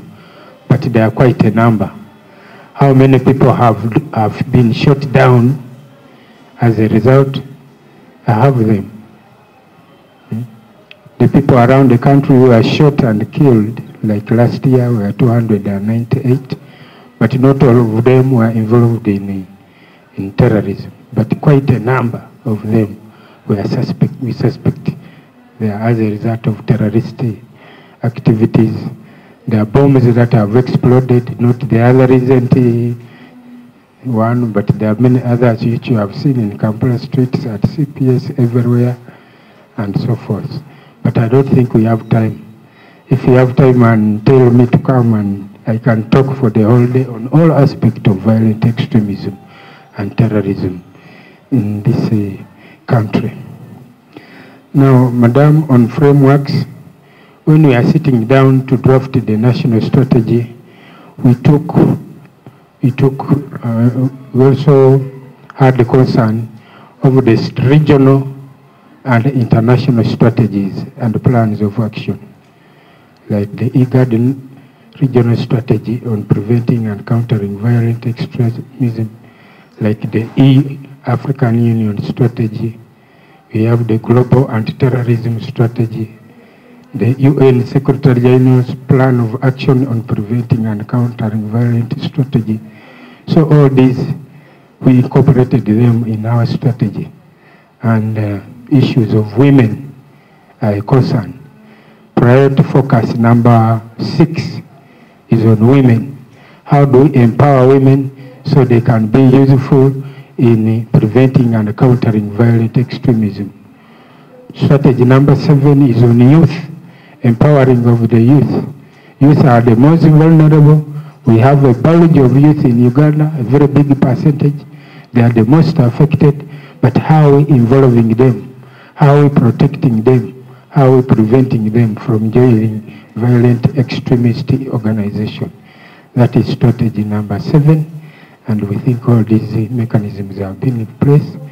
Even when we look at the Sustainable Development Goals, SDG 16.4, that deals with violent conflict, that deals with armed conflict, that deals with conflict early warning and early response by women, by the youth, and all other categories of people. We involved them. So, and we have mapped them. We have specific activities in each of those areas. 1325 on women, peace and security, that resolution of the UN. We are dealing very closely with the Ministry of Gender on the issue of the National Action Plan on women, peace and security. I understand there is also on youth, peace and security. So all those aspects are integrated with it, and we don't work alone. We'll work with other partners in all these areas, and I think we are moving on quite well. Now about citizens' vigilance. What are you doing about citizens' vigilance? Those days, 2010, I was in CID at that time. I was part of the team that investigated the 2010. And after that, we realized that public awareness and education is very serious. At that time, you would see us putting up posters as police, people to be vigilant and to see if there is something packaged there, please don't touch, you inform, and so forth. And we are doing this. It is a continuous aspect. Public awareness and education is one of our serious programs that we are undertaking, not only in terrorism aspects, but also in small arms and light weapons and ammunition. How are you engaged in that? We do sensitizations, and when you call meetings, all people are brought on board. So we have those PCVE platforms. We are yet to roll out them very well. They are not very well coordinated as of now because of some challenges that I may not mention now. But we think that these platforms will help bring everybody on board, the youth, the women, the old, the young, the security, and everybody, so that we can discuss this problem and map out solutions together. And why not in Karamoja? Is cattle rustling violent extremism? Somebody asked about it. Is it violent extremism? Yeah, we have defined what violent extremism is in the national strategy, as we understand it in Uganda. Even at the global level, there is no definition of what violent extremism or what terrorism is. Countries have been told to do their own thing, to understand their own context and define certain things in the way they understand them. The way we understand violent extremism here is not maybe how they understand in South Sudan or elsewhere. And for us as National Technical Committee, we sat and looked at what terrorism is, what should be the ingredients of terrorism, what is violent extremism. If you open the strategy, which I will share with you in case you are interested, you look at those definitions. What is terrorism in our context? What is violent extremism in our context? What is radicalization? What is a violent extremist organization? And so forth. That is how we explain it, and that is how government understands it. You may understand it your own way, but for us, we want you to understand it in this context. And the moment you do anything contrary to how the government understands it, you'll be committing a crime. That's why they are saying even cutting wires is an act of terrorism. They just add. For us here, when defining a firearm, we define it in our own way. The Kenyans are defining a firearm, for example, to include even a bow and arrow, because they do the same thing, the same effect. They kill instantly, and they are very lethal. But for us, we say, firearm is just a device which can expel a projectile by use of an explosive. Once an explosive is not used in that mechanism, then it is not a firearm. So it depends on how, most of you are lawyers, I'm told, from the Muslim Center. So you know, the law differs from place to place. And when they say government decides that those who are vandalizing electrical wires, I think they are committing acts of terrorism. And if it is within the law, then we implement it. We have nothing to do. But for us, we don't define cattle rustling as a form of extremism, violent extremism. For us, we only do violent extremism that leads to terrorism. There's something about belief. There's somebody who believes that only violence can solve my problem. The cause. There is some ideology in it. But the cattle rustlers don't have ideology. For them, they are after animals. Just animals kill and eat and marry women and so forth. But is there. It is for them. That is a rudimentary ideology which is not very much reflected with terrorism. For us, violent extremism must link you to terrorism. Must believe that you have an aim, but you want to achieve that aim through violence, and violence only. That is it. Violent extremism that leads to terrorism. So that is our purview of things. About CSO representation, I said that originally by 2017, 2018, we did not want to see anybody civilian around these things. But now we slowly we are incorporating. We can't bring everybody on board, but at least you say you are represented. I imagine that before she comes there, she collects all the views of civil society and brings them. Whether you are a non-government organization, whether you are a cultural institution, whether you are academia, you are media, you are a researcher, for us we believe that is all civil society. How do I do? Is that so? Civil society is all around. It is not only about NGOs that get money from foreigners and come and eat it from here. No. It involves very many actors. But of course, slowly, these are things that they have told us before.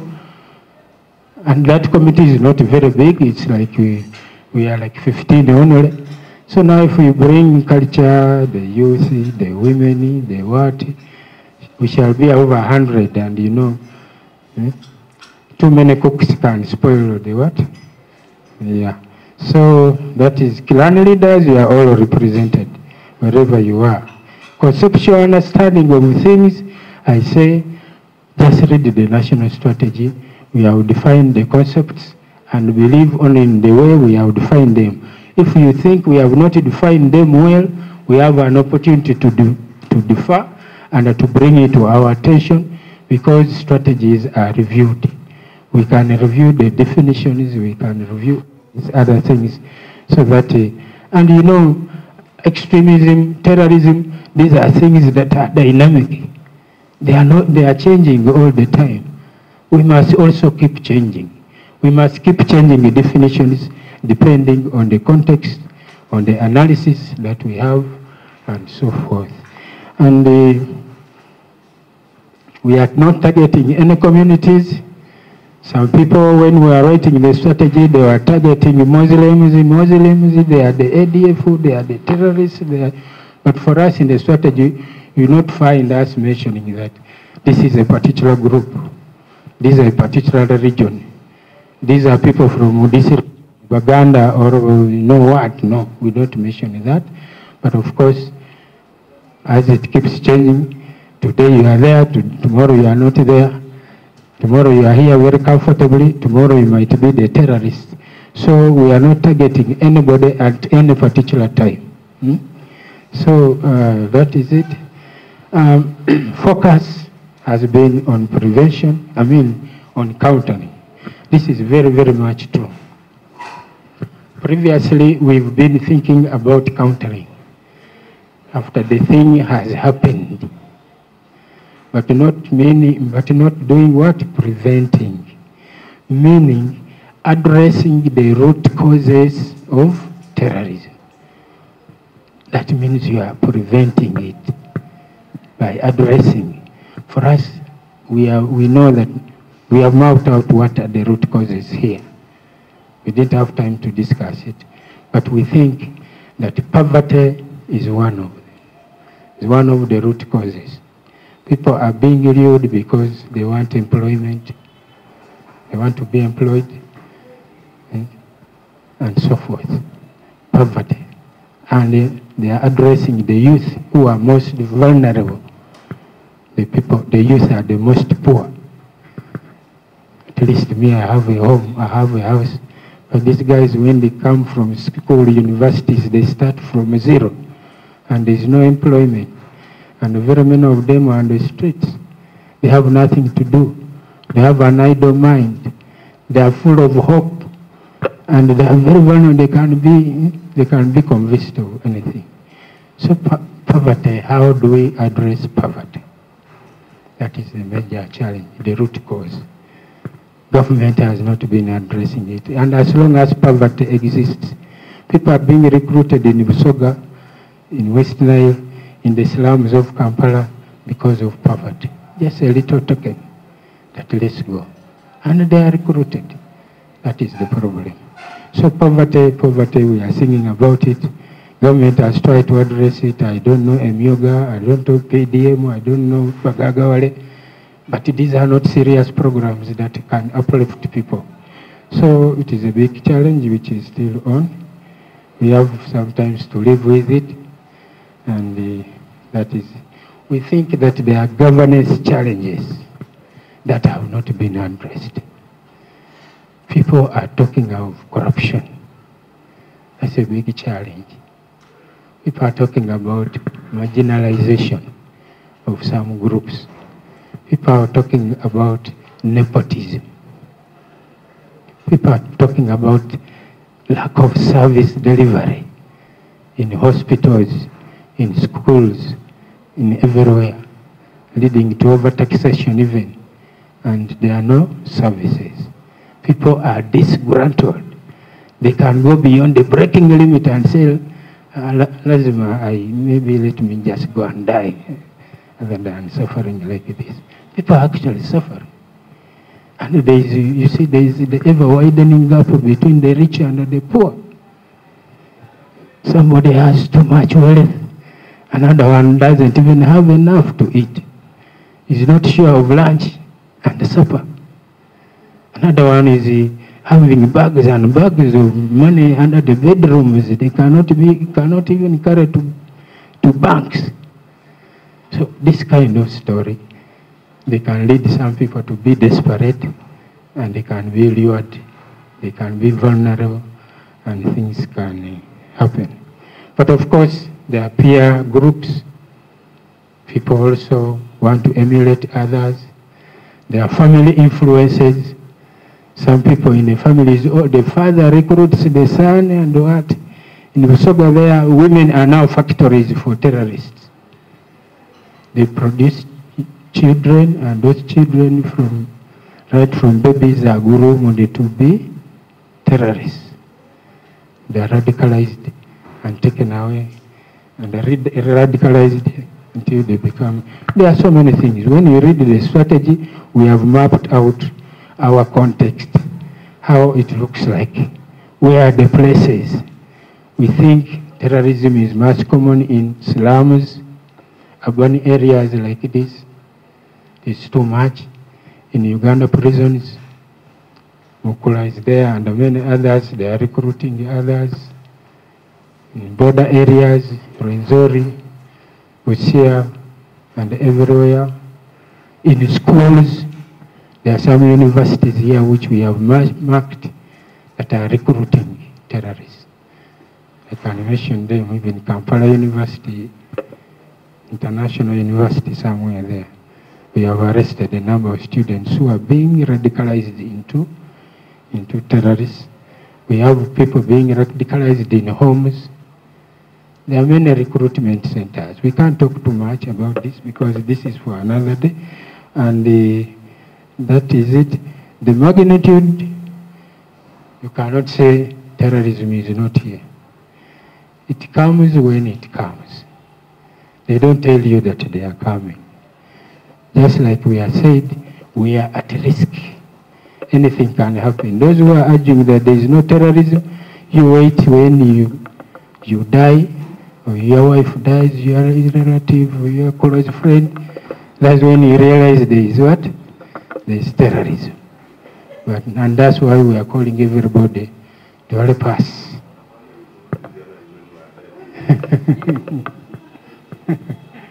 So, I thank you. Thank you very much.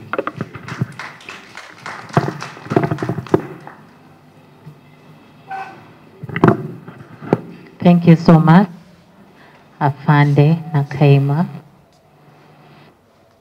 Those words were insightful. And we believe we've got a hint of what is happening in the Ministry of Internal Affairs and a highlight of where we should stop while implementing our activities. So from yesterday, we've been talking about so many issues. The marriage bill, policies and everything, and something was hinted about little referencing of the Muslim marriages. We are delighted that we have someone from the Uganda Muslim Supreme Council, and they're going to be taking us through the status of Kadhi Court's bill in Uganda. That is Mr. Aruna Muhammad Ali, the Deputy Secretary General, Supreme Council. Sir, you're welcome.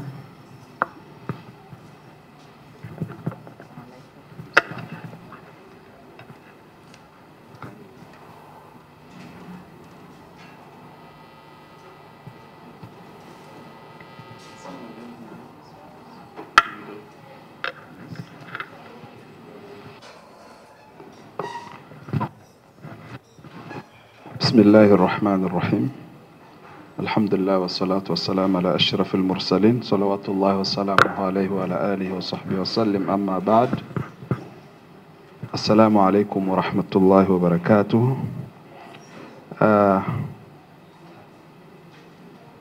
I'm sure others are wondering how to answer me because there's too much Arabic in the words I started with.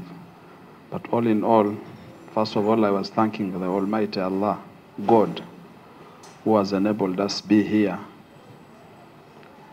And I prayed for all our prophets, up to the last one, Muhammad, may peace be upon him.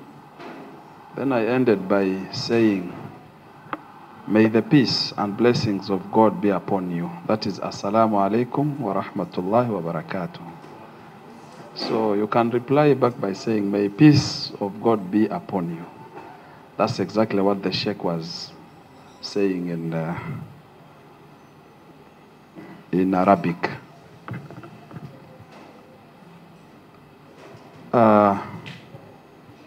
The government officials present,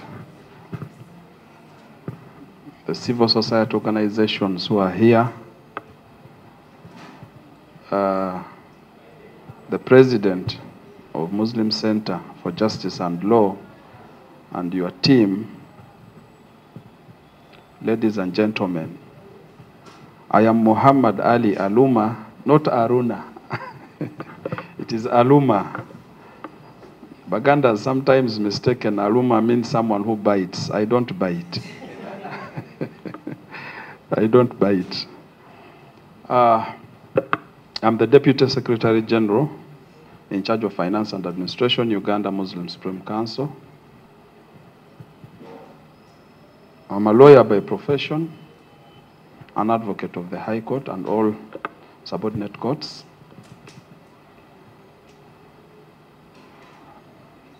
I'm also the board member, Interreligious Council of Uganda. I also do my private work. I'm principal partner with Al-Adlu Al-Kist Advocates, found just here at Wandege Musa Kasule Mall, second floor. I also have a property management company where I am the executive director. That is Black Sapphire Group of Companies. We do a lot of real estate, property management, and other issues of lands, acquisition, and the like. That's briefly about me. I'm married, though I've not yet fulfilled the 4 positions. There are those that are still vacant. Some not like you, who suffer only with one. My Quran has given me the ability. Recently went for a wedding of a colleague, and someone was reading Bible, and the Bible was saying that get wives, not wife. I'm trying to it is in Jeremiah. Yes. So when they read get wives and produce children, sons and daughters, you know, I was very good. Yeah, so we need to get seniors to interpret for us. What does the Bible mean by wives? It might go to 99 wives, we never know. And that is just a joke. I thank the Afande who was presenting here about extremism and what. The report I will give you, Afande, number 1, what you are saying is very true. That sometimes people are involved in those acts. And we've been at the center of some of these challenges. There's a Muslim brother who was arrested in border of Congo and Uganda. When the securities arrested him, asked him, where are you going? He said that I'm going to the Holy Land. Because where I am is not holy, Uganda is not holy. That's why, because the leadership is not an Islamic leadership. And he's going there to look for the ADF, where I think he thinks it's more. And he was arrested. When he was brought here, we were informed about him. We went and met him and asked, where are you getting all this knowledge from? Who told you that a non-Muslim cannot rule you? Are Muslims only in non-Islamic countries? You've heard of many of these instances of Jamil Mukulus, the clips of some of the ADF young boys and girls, you know, talking and saying that we are from so and so family, you can go to this village, this place, you find us, we are there, but we are here fighting. So such things happens. However, Afande, I would like also to inform you, there are those arrests that we've been complaining of. That when instance happens, Muslims sometimes are targeted. They are being arrested, taken to jail. They are not prosecuted.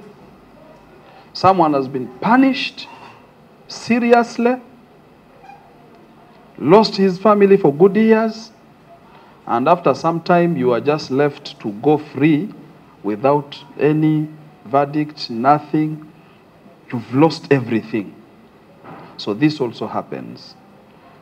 There's a meeting I attended with the Human Rights Commission some years back. There was a judgment which was made against a Muslim fellow, and it was about verbal terrorism. Up to now, I'm still doing more research to learn about verbal terrorism, and I'm not really very much convinced. Maybe we need to do more research on that.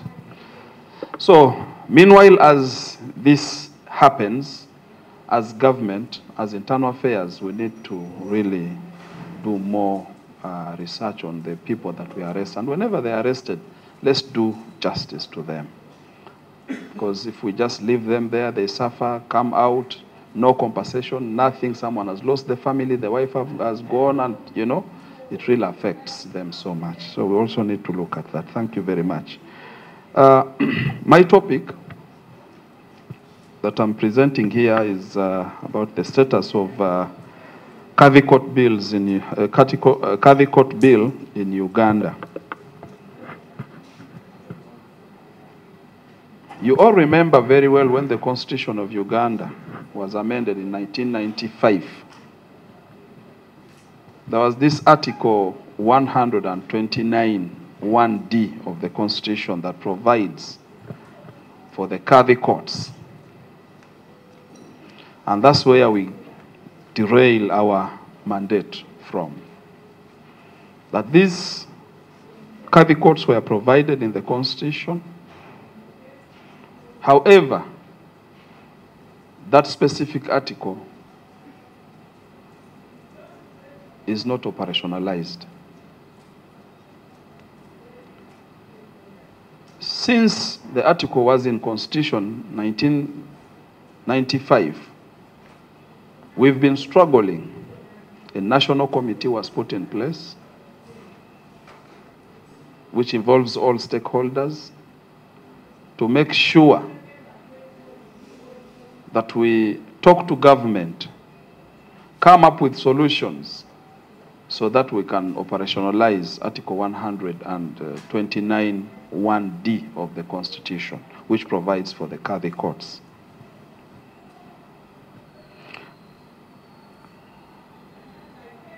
And many stakeholders were in place to make sure that this happens. We have the women activists. You've recently heard of some who are in court complaining that why is it that the Kadhi courts are not operationalized, and they want it to be operationalized. Muslim Center for Justice and Law, we've been moving with them a long journey,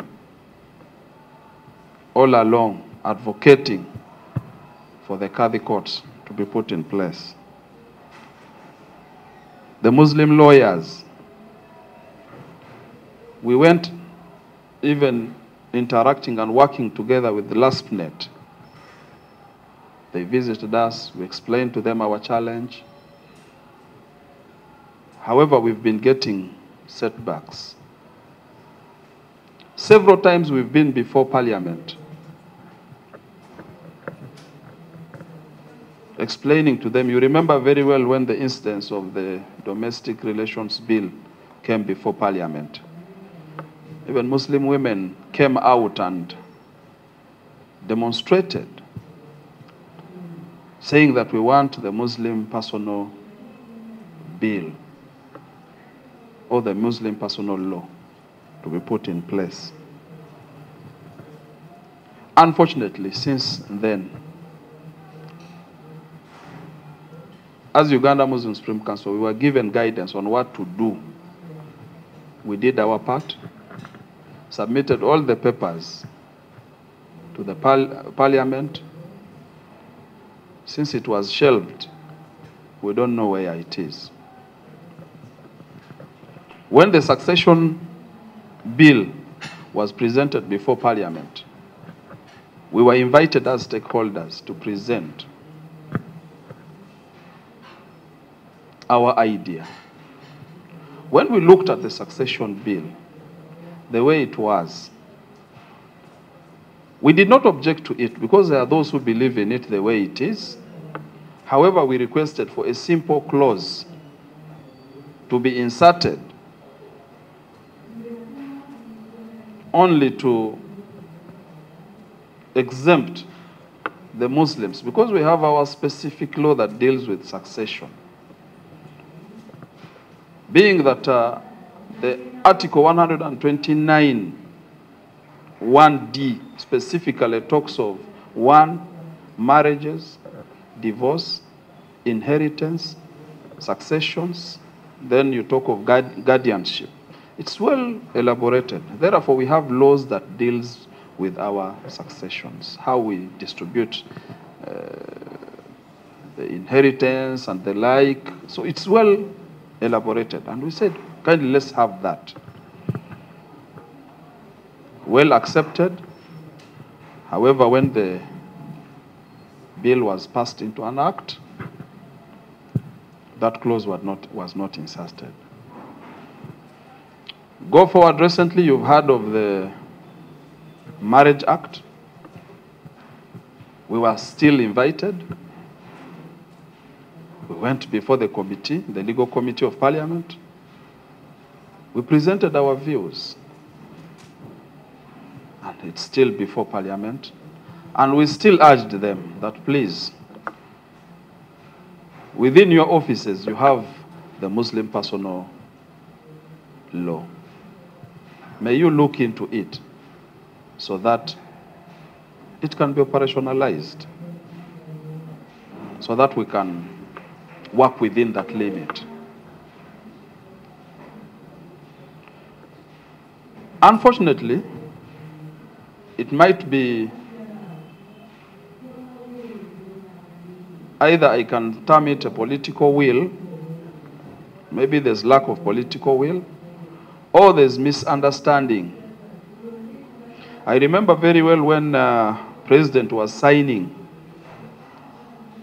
the Islamic finance, the Islamic finance laws. There are people who came out and thought that maybe when we have the Islamic finance system in Uganda, Uganda is going to be Islamized. But that's not the case. Islamic finance is just a system that anyone can embrace. If you want to or you don't want, it's okay. No problem with it.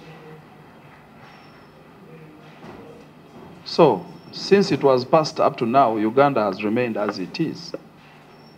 We are having Salam Bank. You go there, you find even Christians are there. Why? Because it's a service. It's not all about changing your religion. No. It's not about Islamizing the country. No. It's about a service that any person can feel like. The way we go to conventional banks, any person can also come and enjoy the services under Islamic finance. And it has been happening and it's moving on. And many other banks are coming into play. And even these other convention banks are given the mandate to have the window for Islamic finance, Islamic banking. And it's going on well for those who have started, those who are still in process. So there's that bit of misunderstanding that maybe if we have the Qadhi courts in place, maybe we are Islamizing Uganda. It's not the matter. It's just like there's a saying in Uganda. I'm not a good Muganda because I come from Arua, but I like their sometimes their proverbs. That why drink water for that red pepper that has not, you know. Sheikh Anyamba, waliyo ekigero ekyo ekigamba nti lwaki oba okola ekibalagala ki amaaso. Yes? What is it in Uganda? In English?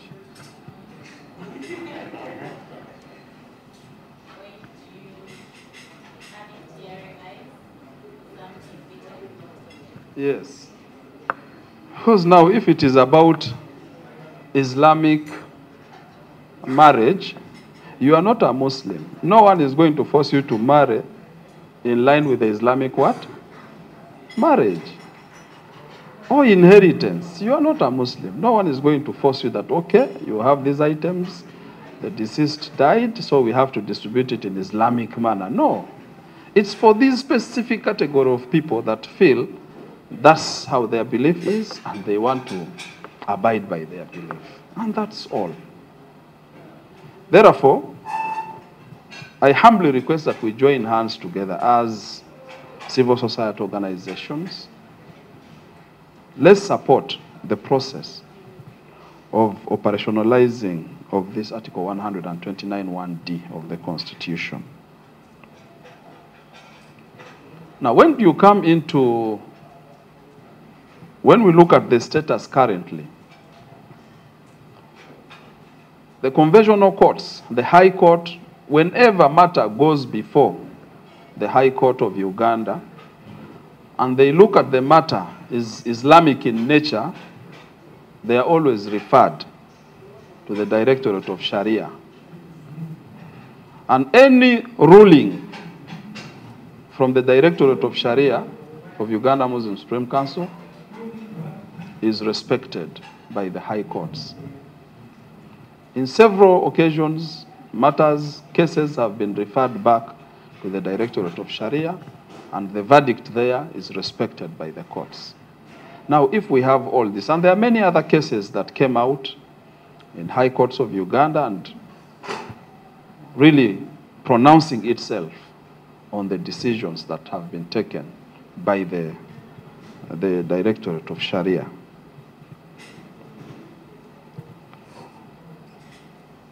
So I think we need to do more advocacy to make sure that we educate our people to know the importance of having the Qadhi courts. Last year and even this year, 2 days back, the judiciary, in fact in the whole Africa, they had a conference. And they were discussing on alternative dispute resolution mechanisms in Africa. I attended the one of last year. But the issue of the Qadhi court came very, very bold, looking into how many Muslim matters are being solved. There are cultural institutions that, before the matter goes to our conventional courts, they handle these matters. Other religious institutions, they also have their mechanisms on how they solve the conflicts that are within its subjects. Therefore, they looked at it as being very important. You know very well the case backlogs in courts of law. Yet there are matters that are being resolved there and they are not known. Right now we are here, there's a marriage dispute somewhere, either being handled in church or in mosques. And all these are disputes that, so if we say all should go to court, are we going to manage? Therefore, we need to empower these bodies, the cultural institutions, the religious institutions, to have their systems very well to help them expedite with most of these disputes that are within its subjects. Now, the challenges we face, one is lack of knowledge to both Muslims and our colleagues in other faiths. Muslims, when you tell them about the Qadhi courts, some of them are not aware about it. And they don't know where. That's why when they have their Islamic matters, they first have to go to our courts. After that, they are referred back. So it happens. And with our other colleagues or Ugandans, they have to understand the importance of having these courts in place to mitigate on some of the challenges that the courts are going through.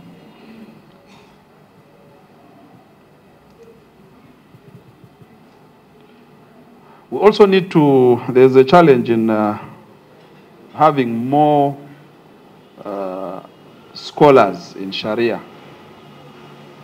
Because recently, I remember when we were working on the the Islamic Finance Bill or Act, one of the issues that came was lack of the Sharia scholars that can sit at that level of the national board,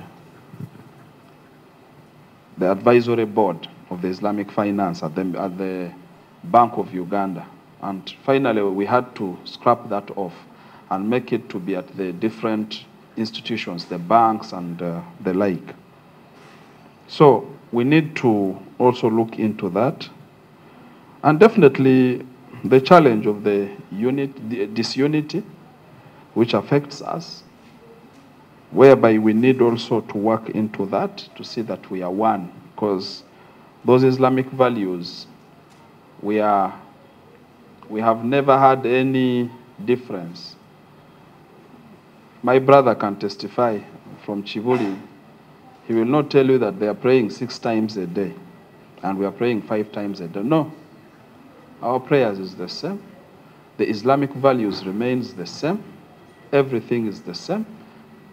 But if we have simple difference between us, that is not under the Islamic values. It's not. The Islamic values remains the same. So we need to unite and work towards some of these challenges that we have. So we need to continue educating both Muslims and other religious institutions on the importance of having the Qadhi courts in place. We also need to involve the government bodies, also interactions with President. We've been doing that. Wherever His Eminence Mufti meets President, we make sure that he tackles some of these important issues before President. The Parliament, we need to involve it oftenly to make sure that these laws are in place, Ministry of Justice and others. Basically, that's the journey of the Qadhi courts in Uganda. We are still struggling, and we shall continue struggling. Allow me also to thank the Muslim Center for Justice and Law for being always close with us. You've been guiding us. We've been working together. Whenever we are going to Parliament, we go together with you. And you've been advocating for the Qadhi courts. We thank you very much for that great work. I thank you all for listening to me. Assalamu alaikum wa rahmatullahi wa barakatuh. Again, may peace and blessings of God be upon all of you. Thank you. Be upon you too. Now at least we are also being catered for. Any reactions?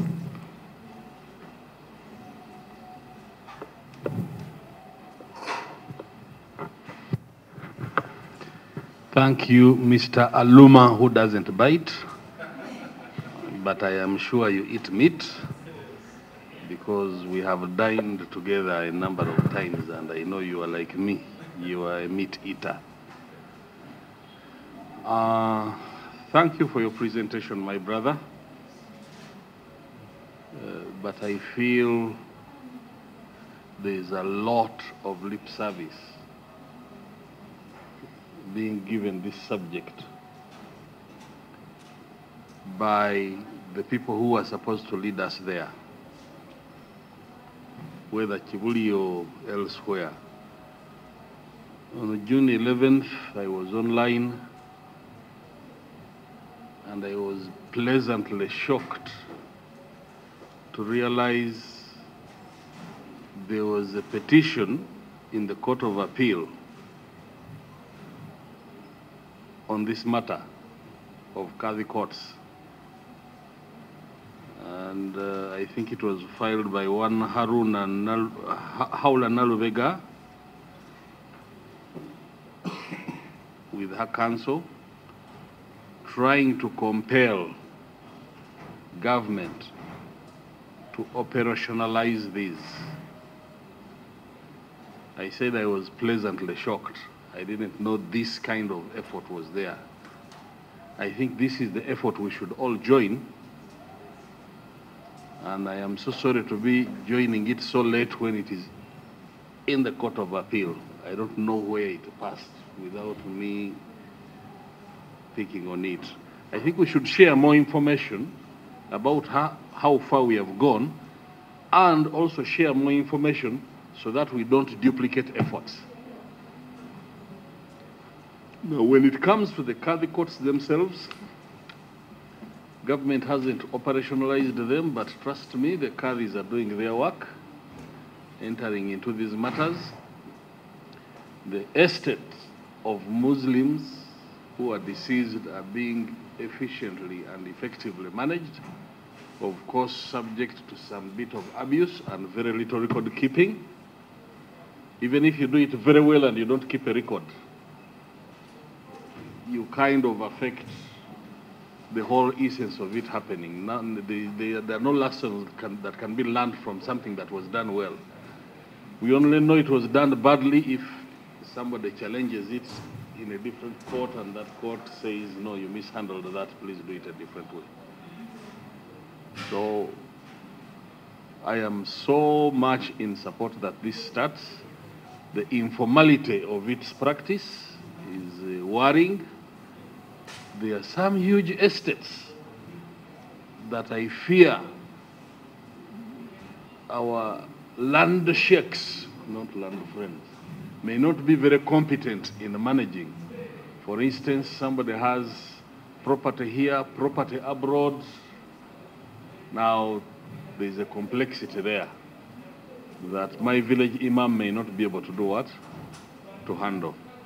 So, while we also struggle to see that government operationalizes this, we should also develop capacity.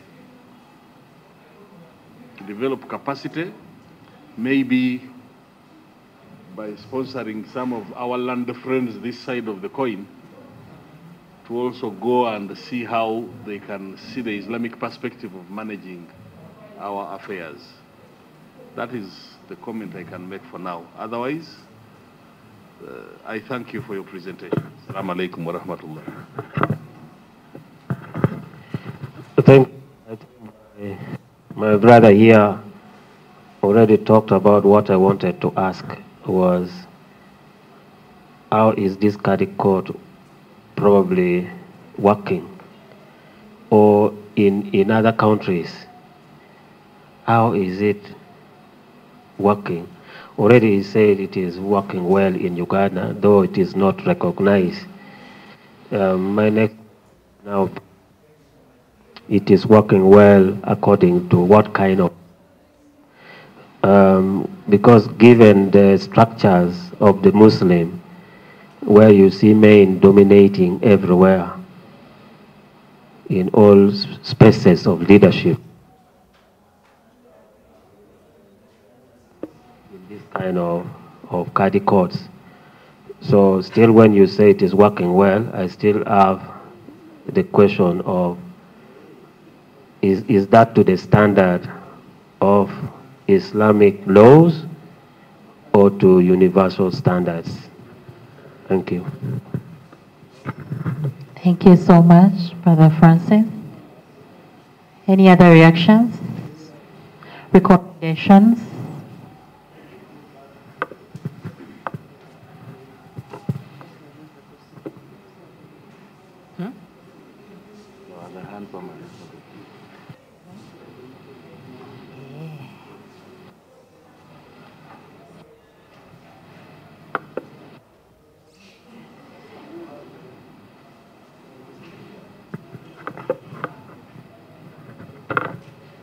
Thank you so much for your presentation. Mine could come off as a question that has been asked severally, but I feel like every particular opportunity I get to ask it, maybe we'll one day get the answer. Where is the Qadhi Courts bill? Who has seen a copy of it? What are we working with? What's the challenge? I could quickly offhand say what the challenge is with the marriage bill, what the challenge is for example, with the legal aid bill. What's the challenge with the Qadhi Courts bill? And maybe if we had a candid conversation on what's blocking it. Usually when I see at the end of today, we are supposed to come up with an advocacy strategy or initiatives around what we've discussed throughout since yesterday. So where is this thing that we keep talking about? And what's the blockage, really? And this I ask because I'm not part of the Muslim community, but I come from an institution that has interest in this kind of work. And I'm also a lawyer, so this is something I have interest in. But I've never seen the bill myself. Just like the cohabitation bill that the Uganda Law Reform Commission referenced in a report in 2021. Up to now, we've never seen it. So where do we begin from in terms of pressure? Who do we talk to? I think those will be interesting answers to hear.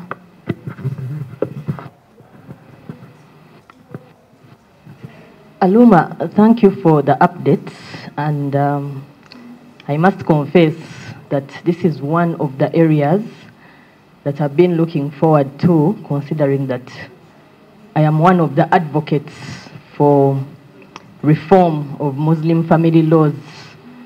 And we have worked closely with the Muslim Center to have this bill passed, including our collaboration with the Supreme Council, Uganda Muslim Supreme Council.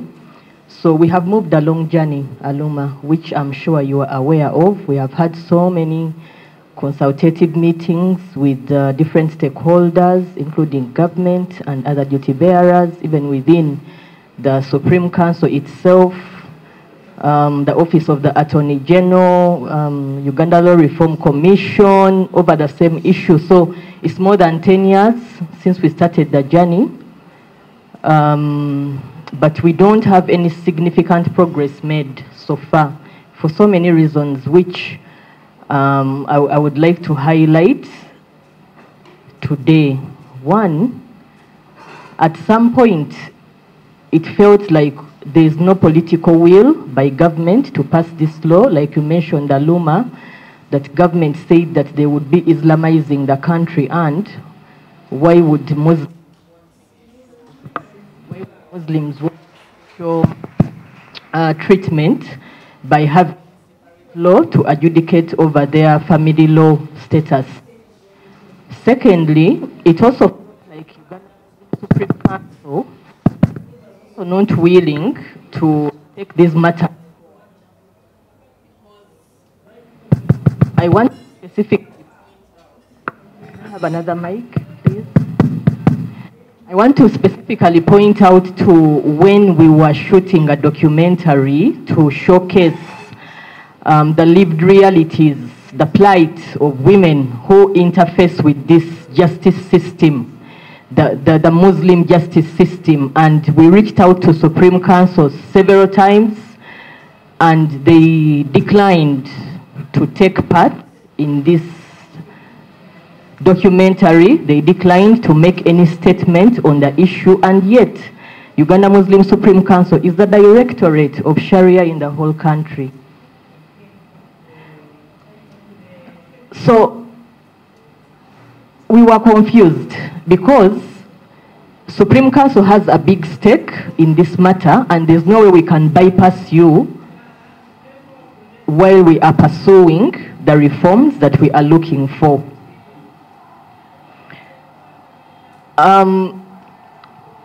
The objective of us wanting to have a law is in relation to a baseline that was conducted by your MCJL, where we discovered so many gaps, so much abuse by the sheikhs who are manning these courts.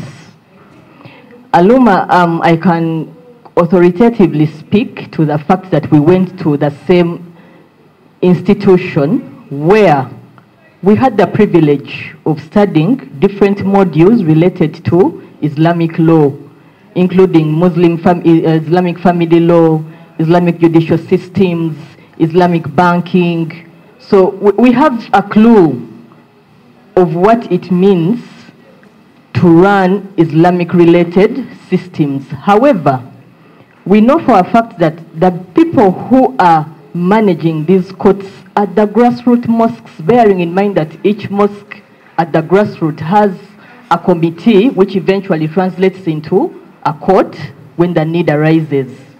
But these people don't have any qualification. it is just a matter of knowing or memorizing the Quran, and then you qualify to be an imam or a chairperson of a mosque committee, and you are appointed to be a judge when the court is sitting. They don't have any knowledge on secular laws, even Islamic laws themselves. Everyone has their own interpretation of the Quran due to the different sects, so there is bound to be abuse within the interpretation. We realize that cases are handled, one, they are handling cases beyond their scope of jurisdiction, they are handling cases without even documenting them. There is no clear appeal system within these courts. So women are left hanging. Everything that we do in Islam is an act of worship. So these women are made to believe that for them to access justice in these courts, they are worshipping Allah, and yet they are not getting the justice. So they are not aware that they can appeal to the magistrates' courts within the secular systems, and even then, when they reach out to the secular courts, they are referred back to the same system where they did not get the justice. So at what point, now these are my questions, at what point does the Directorate of Sharia supervise or monitor the actions of the mosques at the grassroots level to establish what they are doing, assess, but also harmonize whatever is being done among the mosques? And the last time we consulted the Attorney General over the status or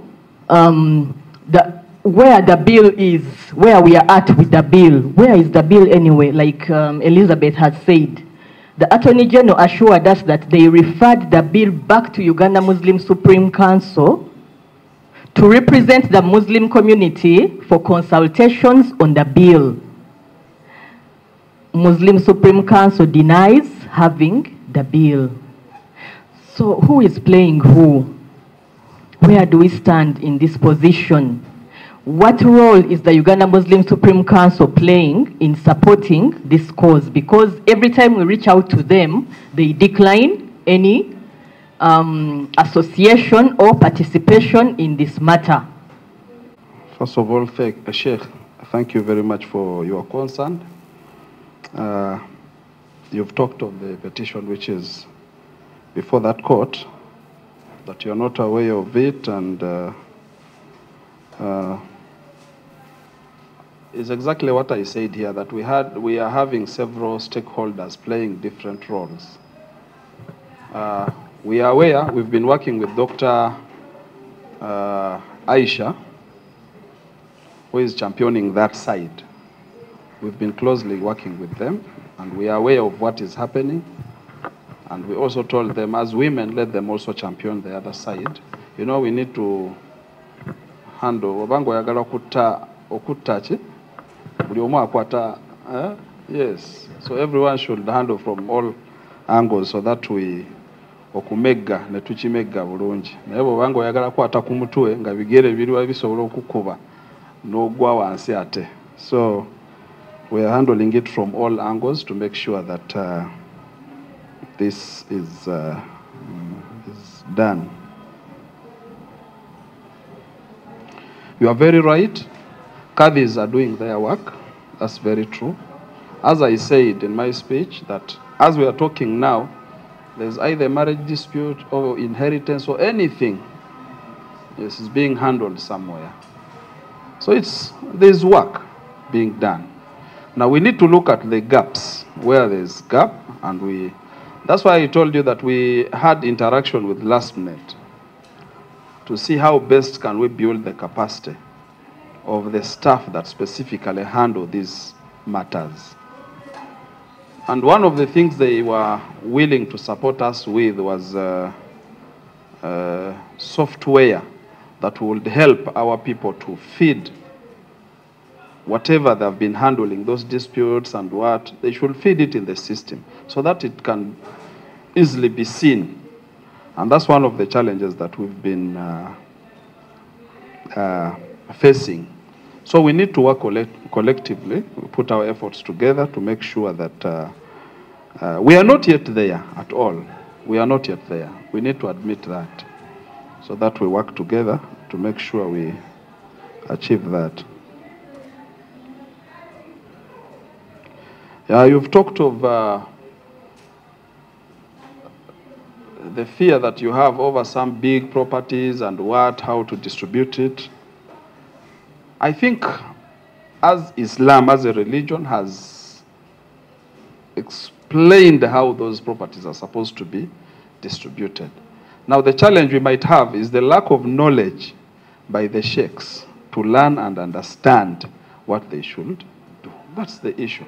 But as Islam, as a religion, that one, even if we open it now, I just sit with you down, we start here, we say that Mr. Paul here, who is now Haji Juma, is having estates in USA and he's having this number of children, this number of wives, and the brothers, the mother, the father is there. You can just do it here. Within seconds, you are done with the distribution. It's clearly stipulated, so there's no whatever with this. So what we need to do is just to build the capacity of our people, to understand the Quranic verses very well and the ahadith and see how best they can implement that.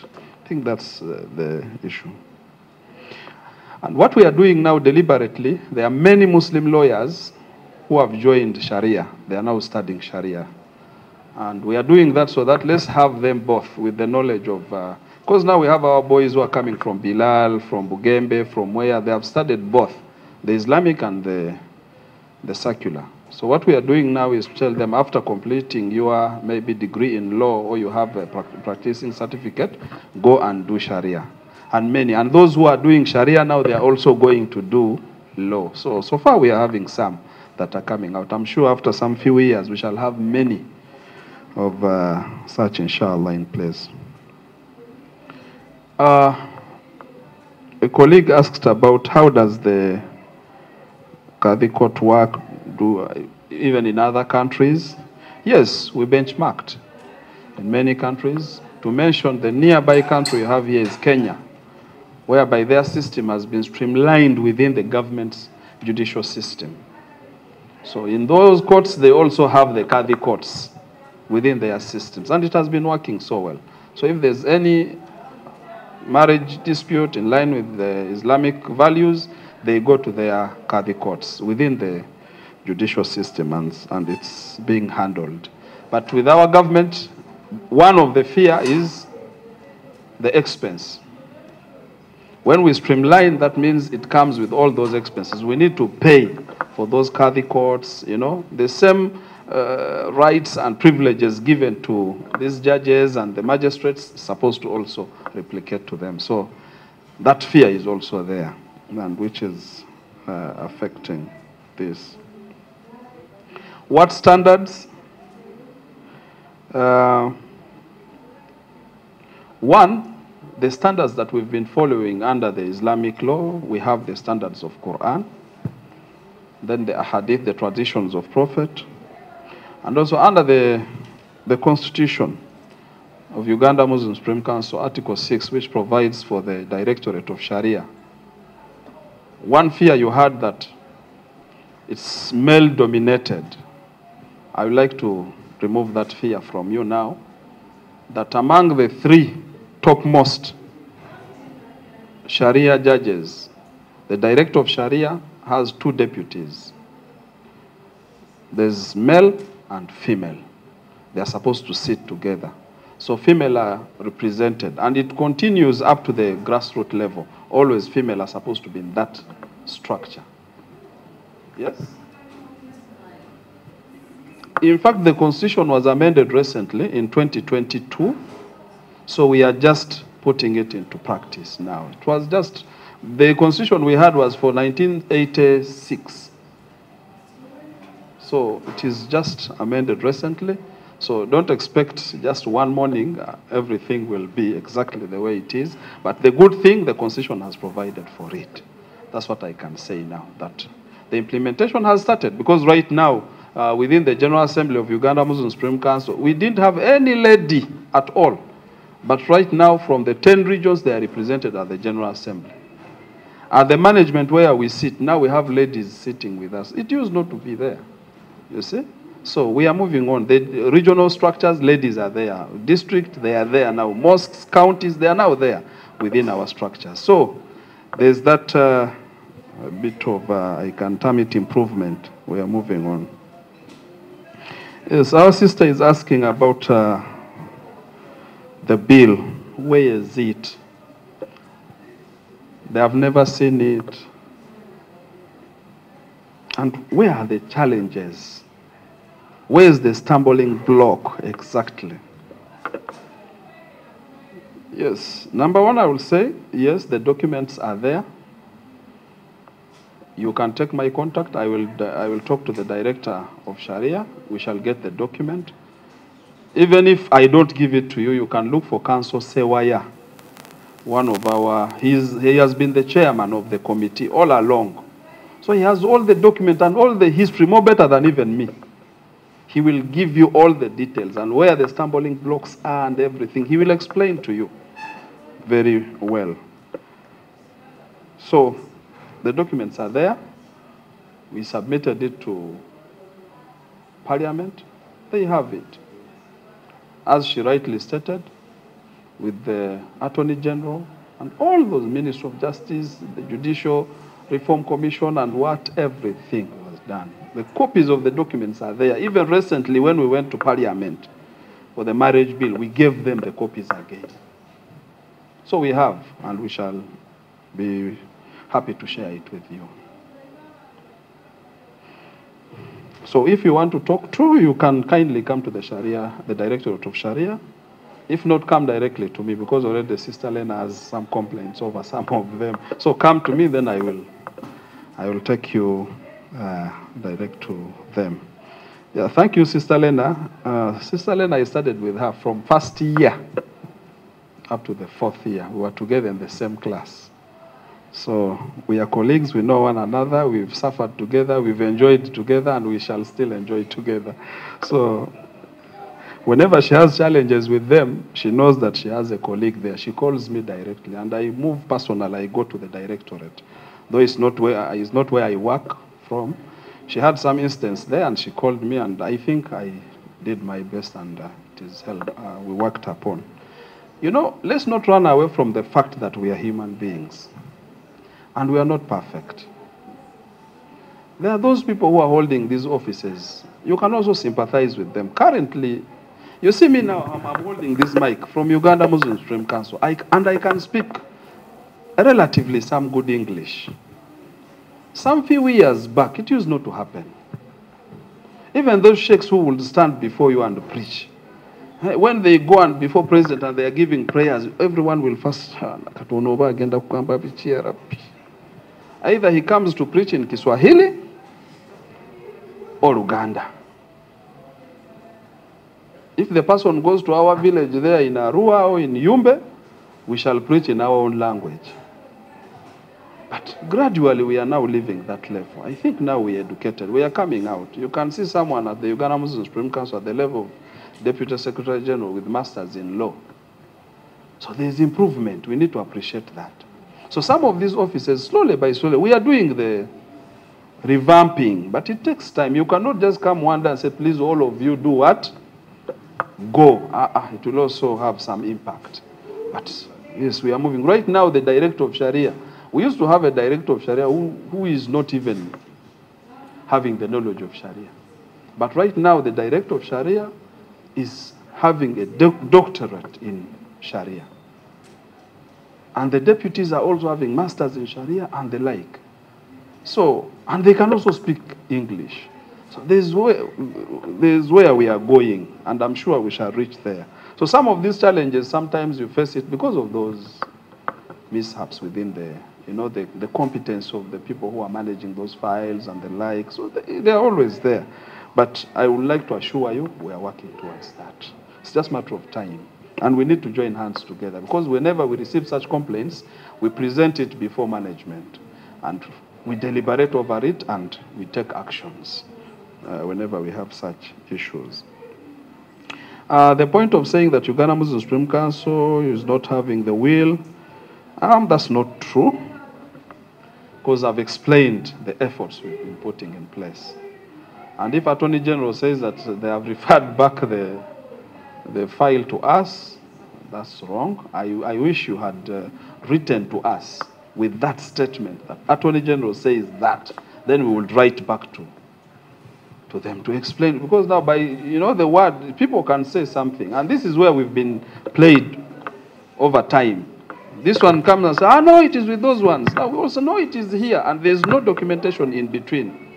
For us, we can prove that we've been asking them with all our documentation, telling them, please, even you can retrieve some of the videos, the recordings, they are there, that we've been really talking to Parliament, we've been talking to Attorney General, we've been talking to this about the same issues. About Muslim personal law, we've really talked about it.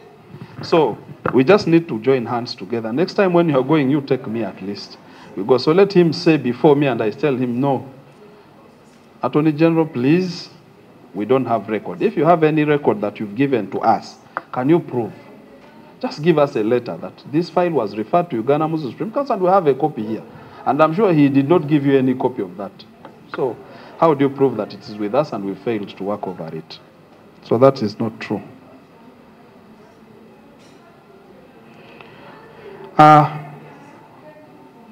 We are strategizing on the process of training our sheikhs.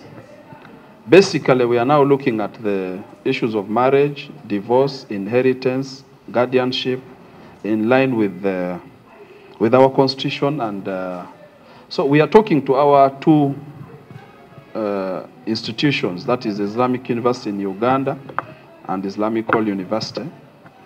We are coming up with the curriculum, basically training them on how they should handle these matters and how should we have the process from maybe county. And what we are trying to come up with is to define who should be the Qadi. Are we now looking at the Imam who is just leading prayers there?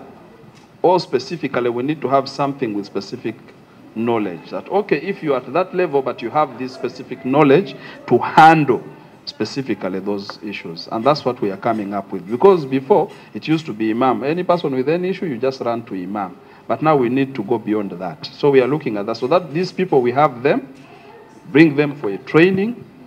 They are trained seriously and they go back to... and still, the challenge comes back to funds. Because just getting these people from wherever they are, the sheikhs from Kapchorwa, Kabera Maido, you talk of Arua, talk of Yumbe, talk of Kalangala, where it needs resource. So we can work together with you. We can write some project proposals we drop here and there to see if we can get some funds that can support us in that. I think that will be very good.